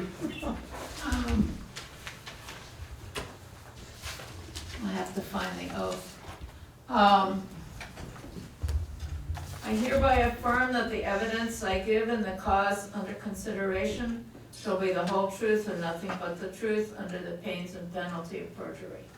I do. Okay? Let me come up here. No, I don't think you need. Okay. I just, you know, was a little taken back at how big I'm Jane Wheeler, I abut the property. And I really don't have any issues with it. I just want a little more clarification now that the structure is bigger. Can you list the size again, and is it still gonna be single story? It's, You can talk about it, but we're not really looking at the building itself tonight. Yeah. Right, but so will this information be because this is an It will be- amendment? It will be warned again, Yes. and we will, when we approve the actual structure. Okay. Does But that can I make still sense? just have an Yeah, answer you for can- tonight? Yeah, Okay. is it going to be single story? yes, it is. And what were the dimensions that you had mentioned, that they were likely going to change from? I think it would be 85 by 130, I believe. That's 12,000, I think. That's the upgraded design size. Yes. Let me make sure that's right. 85. Yeah, it's 11,000. Yeah. Thank you. So yeah, about 85 by 130. So 20 feet, add 20 feet to both of those dimensions. Yes, I think so. Yeah. And yeah, it's just proportionally, it'll just be proportionally wider and longer, and perhaps because of, with the pitch of the roof, it might be, 2 feet higher, but it's still a one-story building. Does that answer your question? Yes, thank you. Does anybody else have any other questions or comments?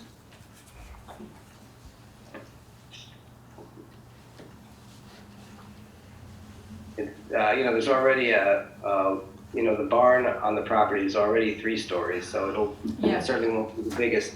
Oh, I love looking at the barn. It's gonna be on the other side of the barn, I'm thinking. Yeah, it's the other side of the barn, and it's Yeah. also kind of berm, there's berms around it, so you'll be partially concealed by the berms. Okay. Great. So, I'm trying to decide how to word the motion. I think we just want to say we're preliminary approval of the. Yeah. Of the Site plan.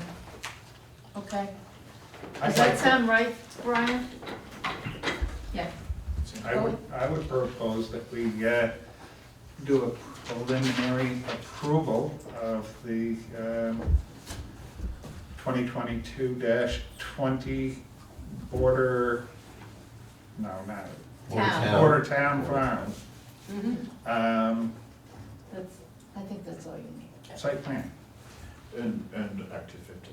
And Act 250. Oh, and Act 250. Yeah. Second. Okay, I'm going to call the roll again. Is there any more discussion on the motion? John? Aye. Dan? Aye. Nora? Aye. Michael? Aye? Aye. Gary? Catherine? Aye. Maya? Aye. Okay, we have another 7-0 vote, and we look forward to seeing your plan when you bring it in to us. All right, thank See you. what the building looks like. We'll work on it. Thank you, and happy 420 Day. Thank you. Okay. Do we need to take a break, or do we want to keep going? Okay, keep going. Everybody's okay to keep going? Okay. We move to 2022-24, JMS Capital Group for TD Bank Urban Center District, request for site approval to convert a second floor and a portion of the first floor into dwelling units at 215 Main Street. Who is presenting, and was there somebody else that needed to be sworn in? I was going to present. This is Joey Goldzell, and I actually was on at the beginning, so I actually was sworn in already. Okay. Can we see It's nice to meet everybody. Can you put your video on? Yes, of course. Hold on 1 second. I apologize. I'm just out for a holiday, so I just don't want the servers to go down. Hi, nice to meet everybody. Okay, do you want to talk to us about your project? Sure. So we're taking the existing 2-story commercial space. It's a existing TD Bank with office space above that fronts on Main Street, and we're looking to convert the entire second floor. The existing building is about 14,000 square feet. We're looking to convert the entire second floor, along with a small portion of the ground floor, into residential space. It's going to be approximately 8,700 square feet of residential, while the remaining 5,300, 5,400 square feet is going to remain as the bank. The residential proposal on the second floor is going to be 10 dwelling units. And on the first floor, the portion of the commercial space that we're converting is going to be 2 additional dwelling units for a total of 12. The work is primarily interior work, with the exception of the new windows obviously required for all the units, in addition to any access to egress or exterior stairs. So we're looking to keep the existing structure mostly as is, without the actual modifications that we have to make for the new units. There is existing parking on space for the TD Bank. Again, TD Bank is going to remain. We're going to be taking 14 of their spaces for the dwelling units. The remaining spaces, there's a total of 74 right now on site, are going to remain accessed by the bank. The actual residential entrance and residential access is going to be independent. The building fronts on both Main Street and Harris Place. It's going to be an independent entrance on Harris, while the bank is still going to be accessed directly from Main Street, in addition to their drive-through access as well. That's really it. We want Stefan, who's my partner, who's also on the call, has a house in Marlboro, not far by, and we're very excited about this project, and we're hopefully looking forward to bringing some units to the area.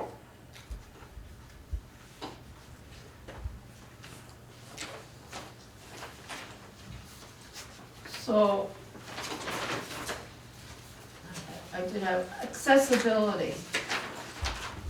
Are you going to have? Sure. So the building has, because it was the commercial space that exists on the second floor, the building has an existing elevator. That elevator is going to remain, so there will be accessibility to the second floor. There are some of the units that have a few steps up, which we are looking to install additional lift in order to access the higher portion of the second story. But all the units should be accessible. The layouts should be designed for accessibility as well. That is what we're proposing. And also, we do actually have a lift that's there from beforehand that goes from, to that second level. There's a chair lift.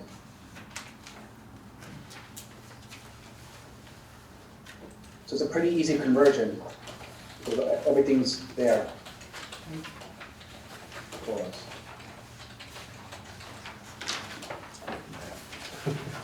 What's currently up there?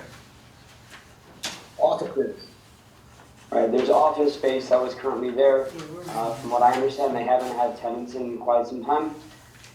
So we're converting the offices to dwelling units. And there are ADA accessible areas upstairs already? Yeah, Place? Okay. That's correct. That's what Stefan just pointed out, is the existing elevator and the existing lift that we're going to maintain, that's going to remain. That's correct. And that's included with the apartments that you'll be doing as well, correct? That's correct. So I was trying to, these are all gonna be one-bedroom apartments? Or are there two bedrooms? We have one on the lower unit as a two-bedroom. On the lower floor, we have a one-bedroom and two-bedroom, and upstairs all one-bedrooms. Correct. I was looking at the plan for the floor plans for the second floor. All one-bedrooms. Correct. TD is gonna maintain both the bank and also the office space on a portion of the ground floor, so based on the layouts, we were able to accommodate a two-bedroom downstairs, but the remainder are one-bedrooms. And the entrance to the building will be where, on the side of Harris? From here, That's correct. Okay. there's an elevator shaft that comes out, right there is where the entrance is to the building.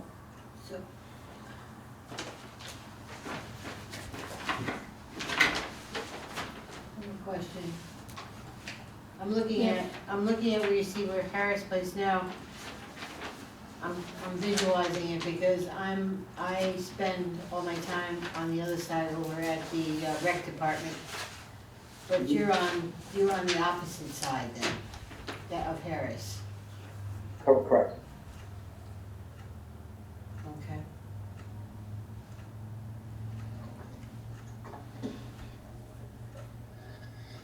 I'd like to know if they're gonna redo the sidewalks. You can ask. The sidewalks are down. I know, they're terrible. And they already have ample parking, they have ADA parks, you don't have to worry Yeah. in that lot. They actually don't have any requirement to have parking anyhow, just worth pointing out. Okay, and you are, in terms of energy efficiency, I'm trying to find your answer here.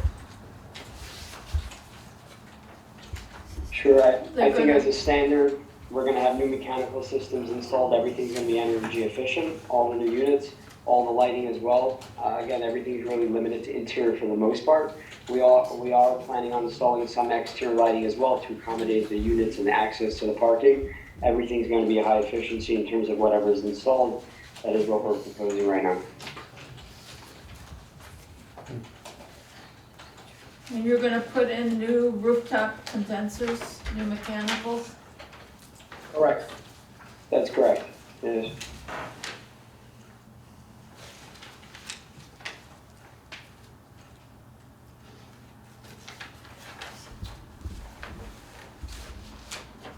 May I ask a question, Mariah?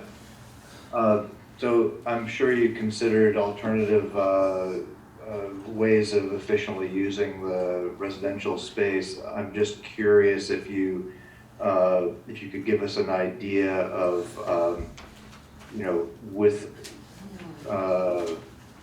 you obviously have a good use of square footage for one-bedroom apartments, but was there a high-end range of number of apartments that you could have created if you put some studios in there, or was there an alternative considered where you could have created, let's say, 14 units or anything like that? Sure. I think the existing conditions in the building and how the exterior stairs are, and being that we're very limited because TD both kept the bank and part of their office space, we were limited in the amount of access we can add for the tenants. So adding more tenants or more apartments really made it difficult to accommodate, the new tenants while maintaining what TD wanted to maintain. So we did consider that, but we thought one bedroom is just laid out just much nicer. The units are much nicer this way versus trying to cram in additional units, which would not have really worked so well. Yeah, fair enough. On the first floor though, especially, was there an alternative to having a 2-bedroom and a 1-bedroom considered? Just out of curiosity. On the The first first floor, right, we have 1 2-bedroom, so that's what we do have 1 2-bedroom on the first floor. That's correct. So we do have a 1-bedroom and a 2-bedroom on the first floor, because we were left with, the space outside what TD maintained, and it was too much to add another studio, so again, we chose to have more of a comfortable unit. We weren't looking to cram into small spaces or make very small studios. We just didn't think it was pleasant for the tenants. Oh, I see. You can see where the Yeah, so bank it's is actually taking gonna up sit on top of the bank, right? the whole, Parking. yeah. Yeah, Yeah. okay. I'd love to see a drawing of the building was gonna look like, but, Well, the building is not gonna change. no, I know, I Yeah, just so- like to, I walk that street all the time trying to figure it out. I can put the plans up if that would, What? I can put the plans up if that would be helpful. No, No, that's okay, I was just curious, I think we can all see them. yeah. Brian, is that building an HRO also? Yes, but it's non-contributing, Ah, okay. and there aren't any exterior changes to the structure, so for Yeah, both of those reasons, it's not DRC.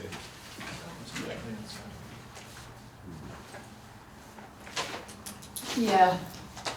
I do have a question about the spaces, how many,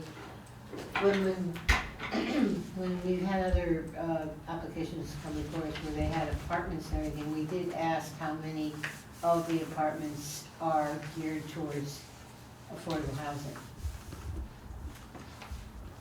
This project has no federal funding, Okay, so It doesn't have to. affordability is not a requirement. oh, okay. That answers that question. So I don't know whether you choose to make some affordable on your own or, but that's not, Sure, so- that's not what we're really No, need to. No, we're happy to address the question just because we did speak about it. Stefan and I have done a number of things in upstate New York, and we happen to try to be very, pro-tenant, nicer finishes, make sure people are happy. So we spoke about putting an affordable component.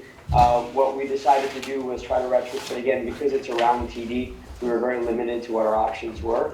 But there is enough space. We're considering potentially a future phase where we do add additional housing, where we would then consider affordable housing. But at this time, again, just for this initial phase, which is just the renovation of the existing building, we were not yet proposing any affordable housing.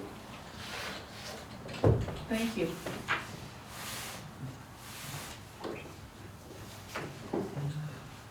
Are there any other questions from the board? Dan? I have a bank question. At least one of these units is gonna be directly above the vault. Is that, any concern? I'm just sincerely curious. Yeah, we've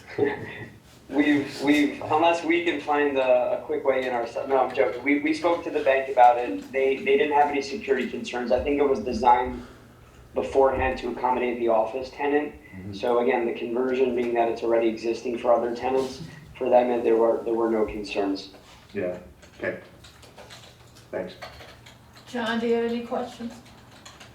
No, So I'm sure security won't be an issue, probably not. especially with the bank. They're not gonna do Ocean's 11. Right. 15, I think we're up to 15 now. Ocean's 15, 16? 16. When you're walking by, if you hear them drilling at night, let somebody know. Yeah, okay. Why not get out the Bellevue building? No nails in the wall. So, are there any members of the public who wish to speak to this project? Okay. Does the board have any other questions? Just one, when do you think you'll be getting started and when might it be finished? We like to start ASAP, so, and we'll probably finish within 6 months of starting. Nice. That's good. So, We're not going to drag it out. We don't want to drag anything out. We've done many multi-families and we in and out, you know, so we'll get it done. we didn't put any additional conditions on, did we? No. Okay, so can I have a motion to approve the site plan for the conversion of the second floor and a portion of the first floor into 12 dwelling units at 215 Main Street? I move that we approve application 2022-24 for, That's fine. okay. I second. It's been moved and seconded that we approve application 2022-24. And we'll call the roll again. John, Aye. Dan, Aye. Nora, Aye. Michael, Aye. Gary, Aye. Catherine, Aye. Maya, aye. 7 to Oh, look at nothing. that. We're on a roll tonight. Not a Kaiser, but a roll. I think we've had good applications. Yeah. So thank you very much. We'll be writing up the formal decision and we will get it out to you. We have 45 days, but it never takes Brian and I that long to do it, so probably next week. Oh, perfect. Thank you. Thank you so much. That sounds great. Thank you, everybody, for your time. Thank you so much. Thank you. Have a great night. Take care. Have a nice night. Good night now. Okay, the final item on the agenda is 2022-26. John Brunelle for E&C Properties, Service Center District, request for site plan approval to construct a 4-unit apartment, at 55 Black Mountain Road. And Mr. Brunelle, thank you for sticking around and being so patient. Hey, let's break a record tonight. Let's do 7-0 again for me. Yeah, it hasn't happened before, I don't think. Not in a long time, anyway. So talk to us about your project.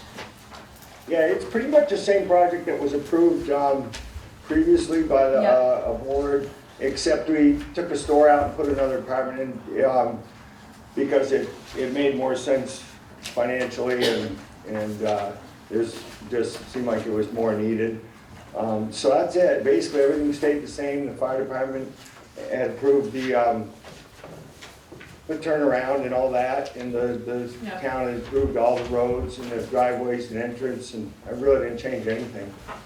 So you put an apartment instead of the commercial space on the first floor? Just one apartment? Yep. There's 2 there. Well, no, it's now it's a four apartment. Okay, so there are 2 on the second floor and 2 on the first Yes. floor? Okay. Yes. So that's the difference. So, anybody have any questions?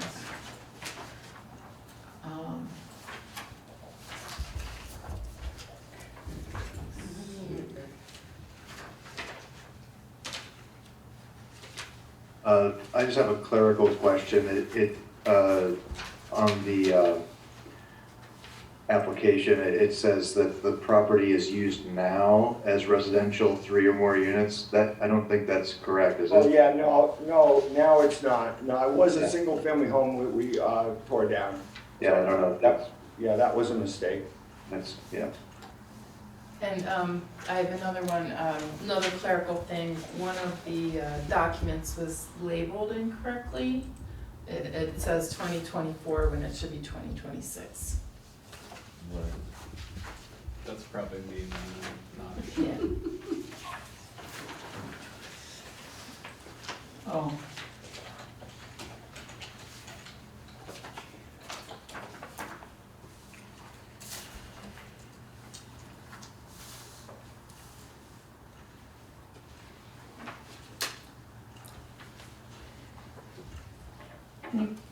Anybody have any questions?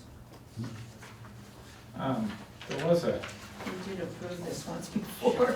We did. yeah, there was just something on here about the sidewalk Across the street, yeah. across the street. Is that something that's amenable to you? Oh, yeah, that was actually, I think, part of the first one too. They're gonna put I think they're putting a sidewalk on the other side now, not on our side. Yep. That's correct. And you're willing to work with them on that? Yep.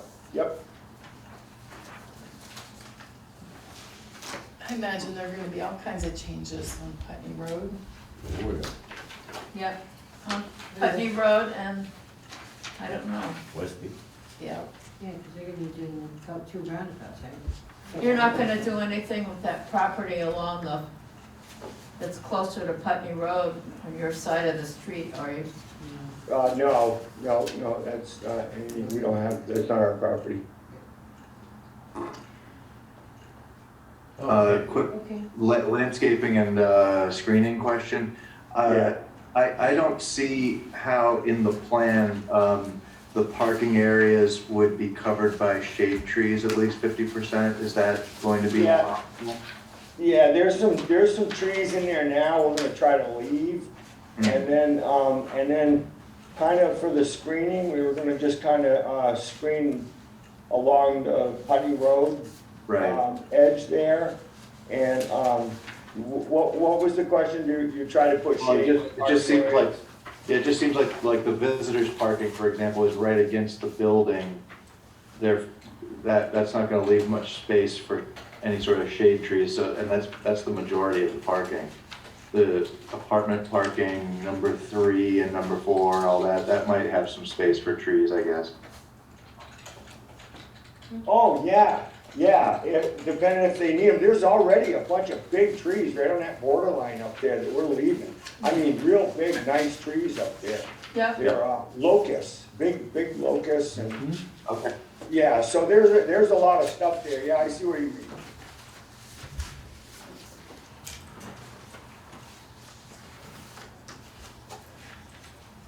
Did we approve a landscaping plan before, Byron? Same one. The proposal conforms to the regulations. Yeah, that's what I thought. Yeah. Yeah. What? Good for me. Yeah. I mean, it is the same plan that we It approved. is. The last one, yeah. So, And I think it's, I don't know whether, John, do you have any questions? No, not at all. We're really No, trying no, to. John, The other John. Oh. The other John, the board member John. Oh, sorry. That's okay, it's getting late. Did you have any questions, John? No. Did you have anything, anybody else on the board have anything else? no. Yeah, no. I'm good, thank you. We have no public left. No, our last public person left. Anybody on call? No. We have the reformer, Mr. Brunelle, and us. Let's make a motion. This is a boring one. Yeah, it is. Is there And I have a motion to approve 2022-26 site plan approval for a 4-unit apartment building at 55 Black Mountain Road. I Second. that. It's been moved and seconded. And I will call a roll again. And we'll try to do 7-0 for you, John. Just for you. Thank you. Well, John? Aye. Dan? Aye. Nora? Aye. Michael? Yes, all right. Aye, Alright, Aye. So, 7-0. home run. We've got your plan approved, and, when are you gonna, we'll try to get the approval letter out to you as soon as we can. So, you can start. Great, thank you all very much. We're gonna get started right away. Thank you, You're John. welcome. Night. Good night, thank you. Okay. I have one administrative thing. I hate to raise it, it's so late, but, I've been talking to, Tom, and I can never say his last name. Mazelowski. Is it Mazelowski? Mazelowski. It's Mos. It's not. M-O-S. I think it's Masikowski. Mazelowski. You can ask him later. The planning, commission, chair of the planning commission. And we've been talking about having, a joint meeting, to look at, any regs, land use regulations that we think, we would like to see them change. So I told him that I would ask tonight for people to look through the regulations, look at anything that you think has given us a problem in the last year or so, or anything that you think might be a problem in the future. And, let me know. You can send me an email, or we can talk about it at the next meeting. We'll probably do both. And then we will set up some kind of joint meeting, but I think we should know what we're gonna be. yeah, and it's been a Talking long about- time too. Yeah, did we- it very yeah. successful the last time we. Yeah, did. when Elizabeth was chair of the planning commission, yes, we had a very good, Yep. and we got all the thing about signs straight at that meeting, remember? I doubt James was there. So, anyway, that was my administrative thing. So May just I? look through your, yes, I have one thing, it's about the Vandertuin application. Just the documents that were sent to us so late in the day, and that the abutter didn't have that information. Now, I know it was presentation materials, but that wasn't clear. So I was, if that hadn't been made clear, I would have wanted to go into deliberative session or continue the application. And I think that's come up a couple of times since I've been on the board. I mean, I work straight until 7 p.m. and I never look at anything that comes in on the day of or the day before. So I want to be cognizant of things that come in late. If it's for presentation, that's great, but it's got to be up on the screen so everyone can see it. Or if it's application materials, we need to not accept them or accept them, but be clear about what we're doing. I have a question for Brian in that respect. When we send out a warning, what exactly do people get? So it says what the hearing that might impact them is. It says when the meeting is going to be, where it's going to be, how they can participate remotely, that they have to participate if they want to make an appeal in the future. And then it also gives a link to the portion of the website with the application materials. Oh, okay. And it's a teeny URL, So so it's a little bit. according to what happened now, what was sent to us was not able to get onto the website so people could look at it because it was so late? The plat is on the website. Yes. Yeah, so they didn't make any substantive changes to the actual application. Okay. We were just sent copies of what the, Mr. Angel wanted to present. I'm not sure if he knew that he was able to just share those on the screen. But Even though it wasn't a substantive change, it still presented what appeared to be lack of transparency with the public. Yeah, I agree. Yeah, it did. And I think we want to be aware of that, managing these things. You know, especially if it ends up going to the environmental court, that's something that probably would be brought up because they didn't get sufficient coverage, you know. So the members of the public aren't required to have all the materials before a meeting. The meeting is actually where all the evidence for the decision is entered. It's a convenience to everybody to have most of it or all of it presented beforehand. But this is where the evidence is actually entered into the record. I think, Well, I'm gonna say, one of that material was that, the driveway agreement, and John didn't get a chance to look at that at all. And, I mean, that's not something we can read here. It's just far too much to absorb that at the meeting. Sure. And, you know, my thought on the matter was that even though it was late, the board didn't specify any particular format for the agreement, just that it was entered into and recorded. So to me, it looked like, you know, this was demonstrating that they conformed to that condition. And I was actually surprised that you guys examined the contents of the agreement. yeah, that's the one thing that I think she probably couldn't have seen and read. Because that preliminary diagram of the units was on the website. It's been, I mean, I got it. was there. Yeah, I got it a week ago. It was in our packet. So it Yeah, was it's- on the website. It sounds like as the board, we might want to discuss more about procedures with receiving documents.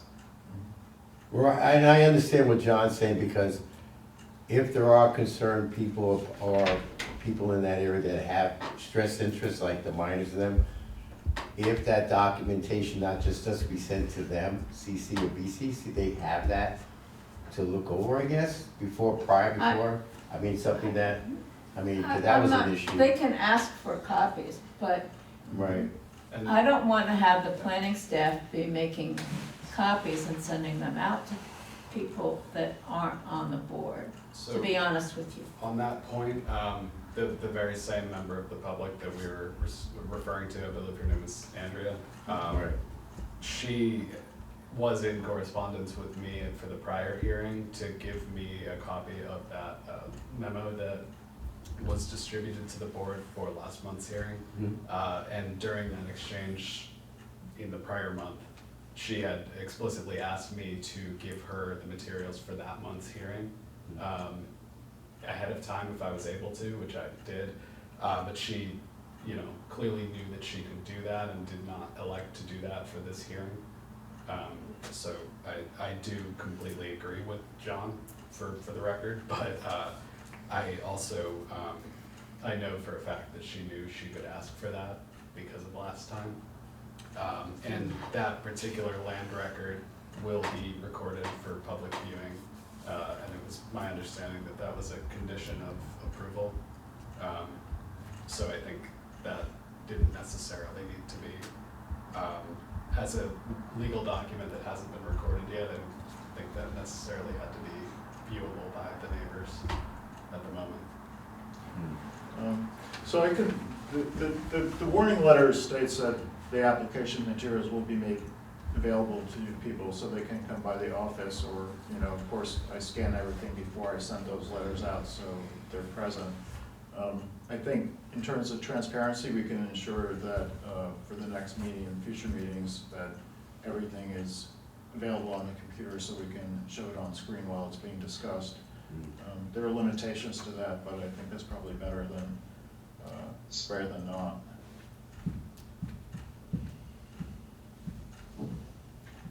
I think,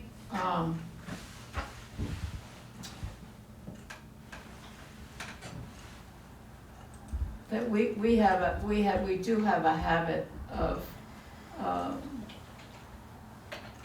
getting materials or accepting materials that are sent to us at the last minute. And I think that, maybe we should look at having things come in. There is a deadline for submission. Yeah. And having things come in by the deadline, I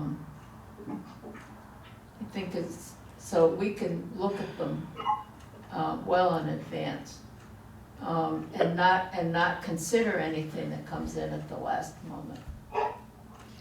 Yeah, I mean, this submitting applications to a DRB is about following rules. yes. And we can grant leniency and say something like, you know, all materials will be rejected after 7 days prior to the hearing, so that there's a bigger window, you know, something like that. But a rule following deadlines is a pretty standard activity for this stuff. Sure, but there's a difference between application materials and that being complete and other evidence that isn't part of an application. And Right, that's the people difference. can enter, this hearing is to hear evidence, and it can be presented without any prior notification to the board or the public. And if more time is required for either the public or the board, then continuing the hearing and allowing for that to be made available is the way to go. Yes, within our purview. Definitely. Are we relatively tied up with that, or have we wrapped that up, or can we go back to Maya's original topic of Tom's bringing a group, the two groups together, the planning commission and the DRB? Because I just wanted to ask a question about it, that's all. If we want to continue, that's fine. I really just wanted to ask a question about that prior issue. Well, let me just try to wrap up Sure, the sure. discussion about materials. I know we can accept other evidence, but it would be good if everybody could see it. You know, in the past, when everybody has been in this room and we've required applicants to be here and they brought materials, we made sure they brought copies for everybody. Even of PowerPoints? I know that's not what we were being shown, but just for my reference. Well, if they had letters, or they had additional documents that they wanted to present, they distributed copies. Maybe they had an additional picture of the property, or an additional, At Google Maps or something. yeah, or something like that. They would make copies and they would distribute them. Yeah. So if I can And ask a so, maybe the last minute stuff, we need to say, it needs to be shareable. Okay. Can I ask a question? Yeah, I agree. Does that make sense to you, John? That it be Yeah. shareable so that, members of the public who aren't in the room can see what we're looking at. So Yeah. what we might want to consider is, I guess, establishing just a definition of what constitutes an actual presentation, and not require folks to give us that a week in advance, because we haven't done that in the past. So if they were going to just have a slideshow to present on, to define that substantively differently than if you're gonna show us a new map or some other, like what we were shown today. They intended for that to be presentation materials, but I understand that that's not what we've usually been shown.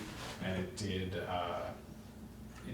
it looked as if it was part of the application to the public, I think. But I think I'm wary of asking applicants to give us their final presentation that they'll go through a week in advance. I'm not saying a week in advance, but it has to be shareable in some way so that the public can see it. They can share it. If they're on Zoom and they have it, they can share it. We've had that happen before. And if need be, we can pause the meeting to scan documents and copy documents for people present. Yeah, it was so much easier before, when people would come in and bring everything with them and hand it out as it is right now. It's really hard. And we would hand, I mean, people in the audience would take copies, so people could see. But I think having things be shareable is, whether we have to pause the meeting or whatever to scan things so they can be shareable. I think that I think you're right, the public should see what we see. So in clarification for the sake of that applicant, I do have their copies of their files in my emails, but per your earlier comments about being able to see folks' faces, I refrained from sharing the screen because I didn't want my entire email communications with the public to become public record. Right. Well, but you would, for instance, on that last one, you sent out documents, the letters and the last stuff we got on Greenleaf there. That one came out, but the neighbor didn't know what we were talking about. Sure, so what I mean is I had the copy of the file that we're all talking about physically in my inbox. But to have that show up on the screen to the public and on camera, I don't know how that works with open meeting law. And just sort of relying on earlier comments about I can't see folks' faces, I elected to not pull it up. Well, when we were all on Zoom and we were looking at maps. Sure. That's possible to do with the share screen, but we're on an HDMI here. I can see if this has a freeze screen option between this hearing and the next. So I think that would just fully solve that problem. That would be helpful. But it didn't appear to at quick glance, so I just didn't pull anything up. Because it's difficult to hear, see who wants to comment when the whole screen is showing a document. Yeah, it might be possible for us to get a split screen HDMI connection too instead of a screen mirror, so we can explore So that. if you look into that, and we will say that we'd like documents to be shareable with the public.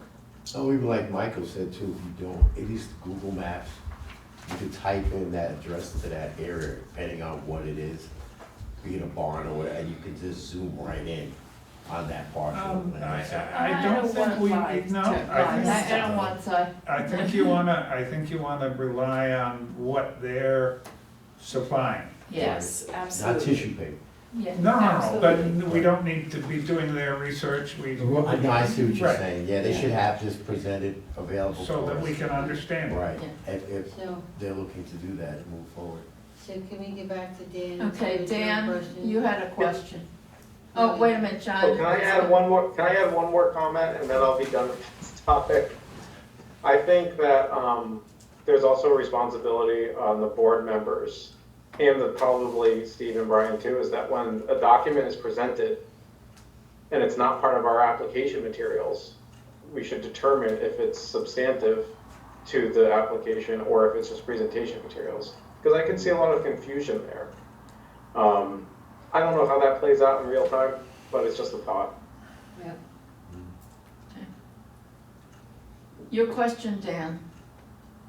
Yeah, I'm all for having a joint meeting with the planning commission and so forth. Of course, we have to recognize those of us who are on both. That's neither here nor there. But But I think Tom's, in at least what this came out of was his question about the criteria number 11 with energy conservation and solar requirements and Yeah, whatnot. Tom and I have been having an extensive exchange of email.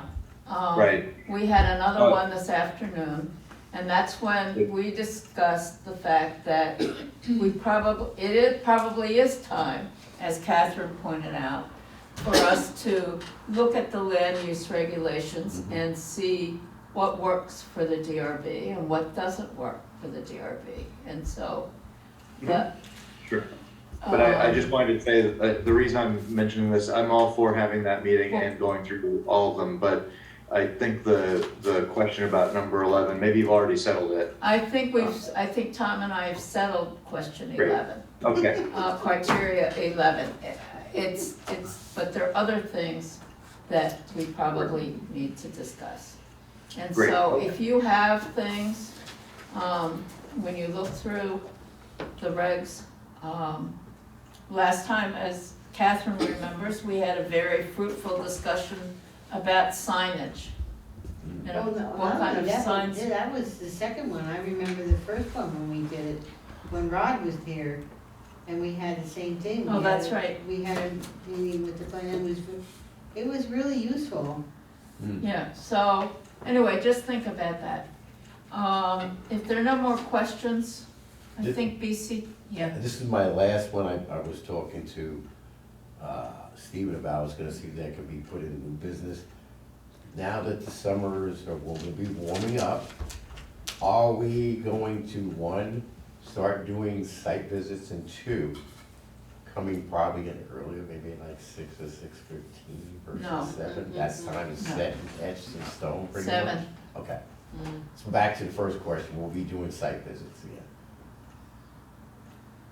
Well, we haven't had, I mean, you can do a site visit anytime you want to. You can I drive by Oh, yeah. most of the Okay. properties Yeah. that we talk about. So I think Gary had mentioned to me earlier on the phone, the opportunity to potentially have like a standing meeting time to warn, not on the day of the meeting, but earlier in the month, if there was any reason that the board felt a need to see the site physically. And that would just be kind of reserved for doing site visits. Well, you have to advertise a site visit, Yeah, so it would be a standing meeting time, and if more than, but you have to say Right. what you're gonna visit, so people in the public yeah, can join us and say, we can Right. say we're gonna be at 55 something street at 6 o'clock. You Yes. have to, if there's the a public quorum, has it'll to be able to come. If there's a quorum, it will be publicly warned, but I think what Gary was asking me earlier in the day was the possibility of reserving the expectation that might be asked for by any members of the board. Well, like we do with Airbnb, that time out of Putney Road. But that was advertised. I mean, Right. we determined that we should probably look at that property. And that's something I think maybe we ought to start doing rather than just, it gives you a better perspective. It gives you at least that information going out there physically versus on paper to get a better sight. Well, don't we often, I mean, even during the presentation, you kind of decide that it would be good to take a look at it, and you can delay the You can decision. continue the decision if you want. Yeah. Anybody can make a motion to do that. And And I anybody think- can drive by a property. I think the way that Gary had proposed it would not create as much potential delay in permitting of and review time of applications. Well, I'm not sure how that would work, because you have to say where you're gonna go. So it would be publicly warned if at least a quorum of the DRB wanted to do a site visit. What I mean by standing meeting time is like what we do with the DRC, where we expect that there might be a DRC meeting, and if there is a need for one, it would be that time. Sure. But there isn't one if there's no business. Yeah, 'cause we started doing that now, even with planning commission going out there looking at PUDs, checking out areas and sites before we, because it helps you give a better perspective, and rather than sitting there walking through these, and, okay, I've seen it physically, I know how it really looks, I know where to put it, because there's some things you might Well, not see in this. I'm not picture. sure I understand. I really don't understand what's being proposed. I mean, if we have Be warning a site visit should it be necessary. yeah, but you have to Before say, the meeting. but where would, I mean, you have to say where we're gonna go. So that's not. There's not enough time. Setting up a potential standing time that if there was a need to do a site visit, it would then be warned for that time with Right. the proper open meeting law. But when do you decide? You really decide until the meeting.